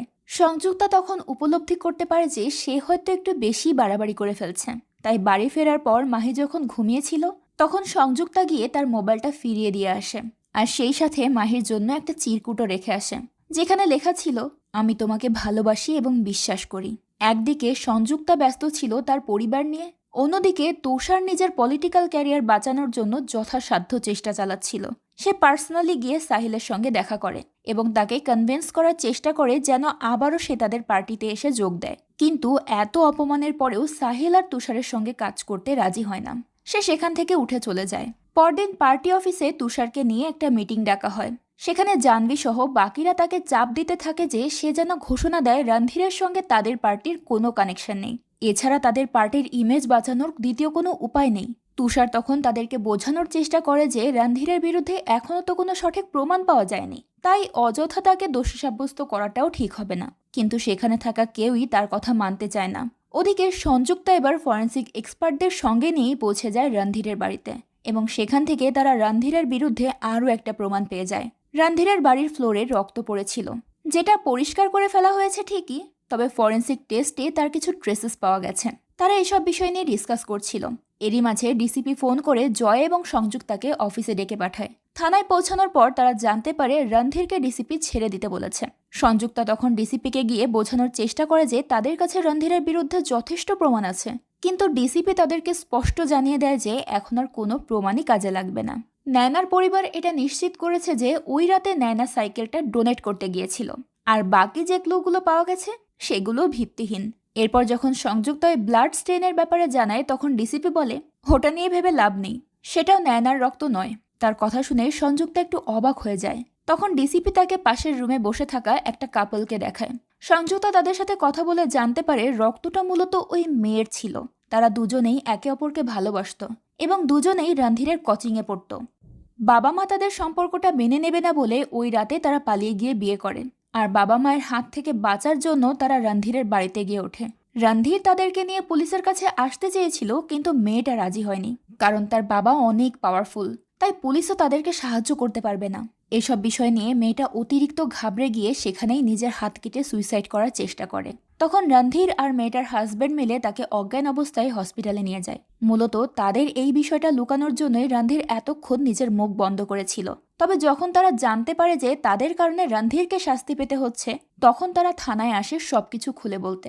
সেই সাথে তারা এটাও কনফার্ম করে যে নয়না ওই দিন রণধীরের বাড়িতে এসেছিল, কিন্তু সে বাড়ির ভেতরে ঢোকেনি, বাইরে থেকেই চলে গিয়েছে। অর্থাৎ রণধীর যে কথাগুলো বলেছে সেগুলো সত্যি। সবটা শোনার পর ডিসিপি আবারও সংযুক্তা এবং জয়কে বকাঝকা করতে শুরু করে, কারণ তাদের ভুলের কারণে একজন নিরপরাধ লোক শাস্তি পেতে যাচ্ছিল। সংযুক্তা তখনও ডিসিপিকে বোঝানোর চেষ্টা করে যে তারা যথেষ্ট প্রমাণের ভিত্তিতেই রণধীরকে অ্যারেস্ট করেছে, কিন্তু ডিসিপি তার কোনো কথা মানতে চায় না। সে মনে করে সংযুক্তা হয়তো শহর ছেড়ে যাওয়ার উদ্দেশ্যে কেসটা সলভ করার বদলে কেসটা দ্রুত ক্লোজ করতে চাচ্ছে, তাই সে সংযুক্তাকে কেস থেকে সরিয়ে দেয় এবং তার পরিবারকে নিয়ে আহমেদাবাদ চলে যেতে বলে। সংযুক্তা তখন খুব কষ্ট পায়, তবুও সে কোনো কথা না বলেই ডেস্কে গিয়ে নিজের জিনিসপত্র গোছাতে শুরু করে। জয়ের কাছেও বিষয়টা বেশ খারাপ লাগে। সংযুক্তা সেখান থেকে চলে যেতে শুরু করলে জয় গিয়ে তাকে আটকায়, তাকে বোঝায় যে এতে তার কোনো দোষ নেই। আসলে জয় এতদিনে বুঝে গিয়েছিল সংযুক্তা ছাড়া এই কেস আর কেউ সলভ করতে পারবে না, তাই সে সংযুক্তাকে বলে, মানছি আজকে আপনার শেষ দিন, কিন্তু শেষ দিন শেষ হতেও কিন্তু কিছুটা সময় বাকি আছে, তার মানে এই সময়টা তারা আসল খুনিকে খোঁজার কাজে লাগাতে পারবে। ওদিকে পার্টি অফিসে মিটিং শেষে এবার জাহ্নবী এবং তুষারের পার্সোনাল মিটিং শুরু হয়। সেখানে জাহ্নবী রণধীরকে সাপোর্ট করার কারণে তুষারকে অনেক আজে বাজে কথা বলতে শুরু করে। তুষার কোনো উত্তর দিতে পারছিল না। এরই মাঝে সেখানে সাহিল চলে আসে। সে সবাইকে রণধীরের রিলিজের নিউজটা দেখায় এবং এটা প্রমাণ করে দেয় যে তুষারের এখানে কোনো ভুল নেই। সে রণধীরকে সাপোর্ট করে ঠিক করেছে। সেই সাথে সে জাহ্নবীকেও ইনডিরেক্টলি হুমকি ধমকি দিয়ে তুষারের সঙ্গে কাজ করতে রাজি করিয়ে ফেলে, কারণ জাহ্নবী নিজেও রণধীরকে রোল মডেল বানানোর ক্রেডিট নিয়ে ফেমাস হওয়ার ধান্দায় ছিল। সাহিলের ফিরে আসাতে তুষার খুশি হলেও রাক্সা খুশি হতে পারে না। সে সাহিলের নামে তুষারের কান ভারী করার চেষ্টা করলে সাহিল তাদেরকে জানায় যে ওই গোপন ইনফরমেশনটা তার আইডি থেকে লিক হয়েছিল ঠিকই, কিন্তু কাজটা সে করেনি। তার অফিসের প্রত্যেকটা কম্পিউটারে তার আইডি লগ ইন করা আছে। নিশ্চয়ই সেখান থেকেই কোনোভাবে এই দুর্ঘটনা ঘটেছে, এবং সে আশ্বস্ত করে যে যত দ্রুত সম্ভব সেই রহস্য ভেদ করেই ছাড়বে। তবুও রাক্সা শান্ত হয় না। এটা নিয়ে উল্টো তুষারের সঙ্গে তার ঝগড়া বেঁধে যায়। তুষার এটা ভেবে রাগ হচ্ছিল যে রাক্সা তাকে কিছু না জানিয়ে জাহ্নবীর সঙ্গে হাত মিলিয়ে রণধীরকে বয়কট করার প্ল্যান বানিয়েছিল। রাক্সা তাকে বোঝানোর চেষ্টা করে যে সে শুধুমাত্র তুষারকে সাহায্য করার জন্যই এই কাজটা করেছে, কিন্তু তুষার সেটা মানতে চায় না। তার ধারণা রাক্সা নিজের স্বার্থ সিদ্ধির জন্য এটা করেছে। ঝগড়ার একটা পর্যায়ে তুষার রাগের মাথায় রাক্সাকে পার্টি থেকে বের করে দেয়। ওদিকে সংযুক্তা ওই ক্যাম্পেইনের গাড়িটা নিয়ে এক অদ্ভুত টেনশনে ভুগছিল, কারণ তারা এজেন্সি থেকে জানতে পারে যে গাড়িটা যখন কলেজে নিয়ে যাওয়া হয়েছিল তখন সেটাতে খুবই কম পেট্রোল ছিল, কিন্তু যখন পুলিশ সেটা উদ্ধার করে তখন ট্যাঙ্ক প্রায় ফুল ছিল। ওদিকে আবার এজেন্সির রিপোর্ট অনুযায়ী তাদের সাথে চুক্তিবদ্ধ পেট্রোল পাম্প থেকে পেট্রোলও নেওয়া হয়নি। এর অর্থ একটাই দাঁড়ায়, খুনি নিশ্চয়ই কলেজ থেকে খাদের রাস্তায় অন্য কোনো পেট্রোল পাম্প থেকে পেট্রোল নিয়েছে। তাই এরপর তারা ওই রাস্তায় থাকা সবগুলো পেট্রোল পাম্পে গিয়ে সিসিটিভি চেক করতে শুরু করে। দুঃখের বিষয়, অনেক খোঁজাখুঁজির পরেও তারা কোনো ক্লু খুঁজে পায় না। বাকি ছিল একটা মাত্র পেট্রোল পাম্প। তবে সেটা চেক করার আগেই মাহি সংযুক্তাকে ফোন করে বাড়িতে ডেকে নেয়। বাড়িতে গিয়ে সংযুক্তা দেখতে পায় তার হাজব্যান্ড এসেছে। আসলে সংযুক্তার এভাবে বারবার ফ্লাইট ক্যান্সেল করাতে ভীষণ বিরক্ত হয়ে গিয়েছিল। এটা নিয়ে আবারও তাদের দুজনের মধ্যে কথা কাটাকাটি শুরু হয়। সবশেষে ভিশাম সংযুক্তাকে জানিয়ে দেয় যে সে মাহিকে নিয়ে শিফট হওয়ার সিদ্ধান্ত নিয়েছে। আগামীকাল সকাল 11টায় তাদের ফ্লাইট। এখন সংযুক্তা যদি কাল তাদের সঙ্গে যেতে চায় তাহলে কোনো সমস্যা নেই, আর সেটা যদি না হয় তাহলে তাদের সম্পর্ক এখানেই শেষ। সংযুক্তা তখন তাকে আশ্বস্ত করে যে সে অবশ্যই তাদের সঙ্গে যাবে। কিছুক্ষণ পর জয় তাকে ফোন করে জানায় যে সে একটা ক্লু পেয়েছে। সে সংযুক্তাকে একটা ভিডিও পাঠায় যেখানে দেখা যাচ্ছিল ওই গাড়িতে পেট্রোল ভরতে এসেছিল বিনায়ক। এটা দেখে সংযুক্তা অবাক হয়ে যায়। সামনে আসে এক নতুন রহস্য। তারা বিনায়কের বাড়িতে সার্চ করে নয়নার অনেকগুলো ছবি খুঁজে পায়।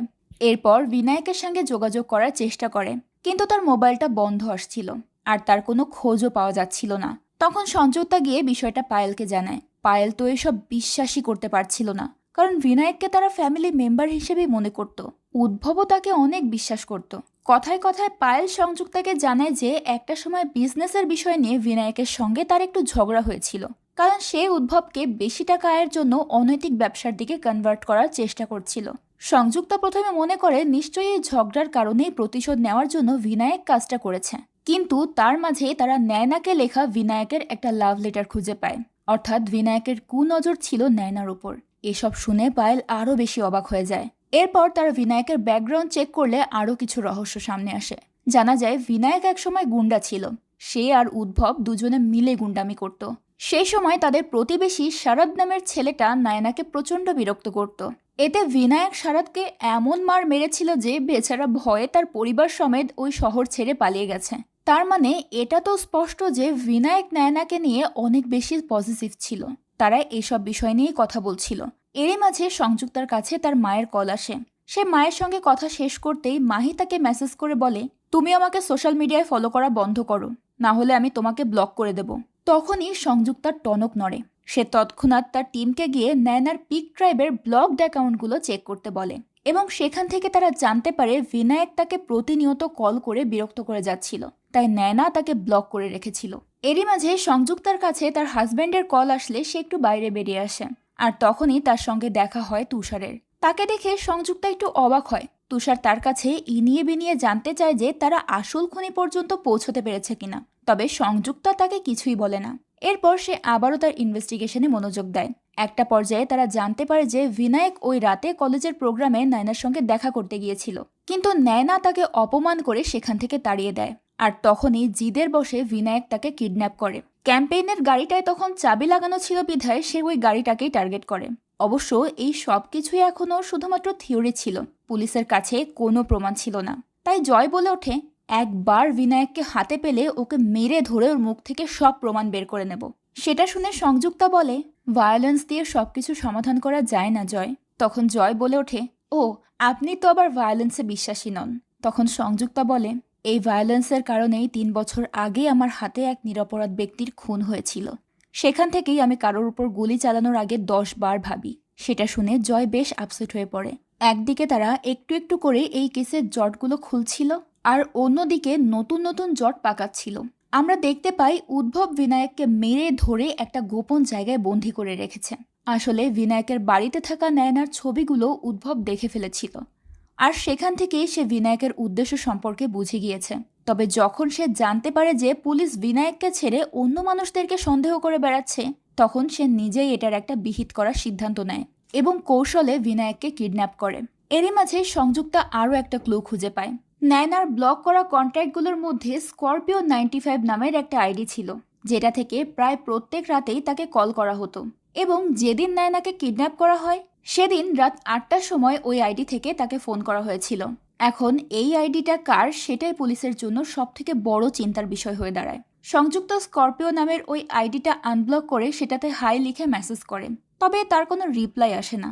ওদিকে পরদিন সকালে সাহিল পৌঁছে যায় রাক্সার বাড়িতে। সে রাক্সাকে বলে, তুষারকে দেখে যতটা সহজ সরল মনে হয় সে আসলে ততটাই কমপ্লিকেটেড। ওয়াইফের মৃত্যুর পর ও অনেকটাই পাল্টে গেছে। তোমার সাথে সম্পর্ক রেখেছে ঠিকই, কিন্তু এখনও মুভ অন করতে পারেনি। তার কথাগুলো শুনে রাক্সা আরও বেশি বিরক্ত হয়ে যায়। তবে সাহিল তাকে বোঝায় যে এই মুহূর্তে তার তুষারের ক্যাম্পেইনে ফিরে যাওয়া উচিত, কারণ তুষার যদি জেতে তাহলে তাদেরও লাভ হবে। কথাটা শুনে রাক্সা একটু দ্বিধায় পড়ে যায়। এরপর সে সাহিলকে জিজ্ঞেস করে, তুষার কি কখনো আমাকে চিট করেছে? সাহিল বলে, তুষার শুধুমাত্র তার কাজের ক্ষেত্রেই লয়াল, অন্য কোনো দিকে নয়। রাক্সার মনে তখন একটু খটকা লাগে। ওদিকে উদ্ভব বিনায়ককে মারার সম্পূর্ণ প্রস্তুতি নিয়ে ফেলেছিল, তবে বিনায়ক কৌশলে তার হাত থেকে পালিয়ে আড়ালে গিয়ে লুকিয়ে পড়ে এবং তার মোবাইলটাও অন করে। মোবাইল অন করা মাত্রই পুলিশ তার লোকেশন জেনে যায় এবং সংযুক্তাকে ফোন করে সেটা জানায়। সংযুক্তা তখন তার জিনিসপত্র নিয়ে এয়ারপোর্টে পৌঁছে গিয়েছিল, যেখানে তার হাজব্যান্ড এবং মেয়ে আগে থেকেই তার জন্য অপেক্ষা করছিল। তাকে ফাইনালি আসতে দেখে ভিশাম খুব খুশি হয়। এরই মাঝে অফিস থেকে ফোন পেলেও সংযুক্তা সেটা এড়িয়ে যায়, কিন্তু তার পরক্ষণে রাক্সা তাকে ফোন করে জানায় যে সে পুলিশের কাছে মিথ্যে স্টেটমেন্ট দিয়েছিল। মার্ডারের রাতে সে তুষারের সঙ্গে ছিল না। তাছাড়া তাদের পার্টির প্রোগ্রামে নয়না এসেছিল তুষারের সঙ্গে দেখা করতে। প্রমাণ হিসেবে সে নয়না এবং তুষারের একটা ছবিও সংযুক্তাকে পাঠায়। ছবিটা দেখার পর সংযুক্তা দোটানায় পড়ে যায়। সে এখন কি করবে? এই অবস্থায় কেসটা ফেলে রেখে চলে যাবে, নাকি নিজের ডিউটি করবে? অনেক দ্বিধাদ্বন্দ্বের পর ফাইনালি সে নিজের ডিউটিটাকে বেছে নেয়। অফিসে ফিরে গিয়ে সে আবারও ইনভেস্টিগেশনে মনোযোগ দেয়, কিন্তু এখনও তার কাছে অনেকগুলো প্রশ্ন ছিল, যার উত্তর খোঁজা এখনও বাকি। অনেকগুলো মুখ এখনও সন্দেহের তালিকায় ছিল, আর তার মধ্যে নতুন এক মুখ এসে যুক্ত হয়। সেই স্করপিও নামের আইডিটা, যার মালিক আর কেউ নয়, শারাদ ছিল, যে কিনা নায়নাকে ডিস্টার্ব করার অপরাধে মার খেয়ে শহর ছেড়ে পালিয়েছিল। তার হাত ধরে সূত্রপাত ঘটে এক নতুন রহস্যের, আর এমন একটা মুহূর্তে এসেই গল্পটা শেষ হয়ে যায়। যেহেতু গল্পটা এখনো অসম্পূর্ণ, তাই আশা করা যায় আমরা খুব দ্রুতই এই সিরিজের দ্বিতীয় পার্ট পেতে চলেছি। আজকের গল্পটা যদি ভালো লেগে থাকে তাহলে অবশ্যই কমেন্ট করে জানাবেন। সেক্ষেত্রে দ্বিতীয় পার্ট রিলিজ হওয়া মাত্রই তার গল্প নিয়ে আপনাদের সামনে হাজির হয়ে যাব। ততদিন আপনারা চ্যানেলের অন্যান্য গল্পগুলো এনজয় করতে থাকুন। আজকের মতো বিদায় নিচ্ছি, দেখা হবে পরের ভিডিওতে। আল্লাহ হাফেজ।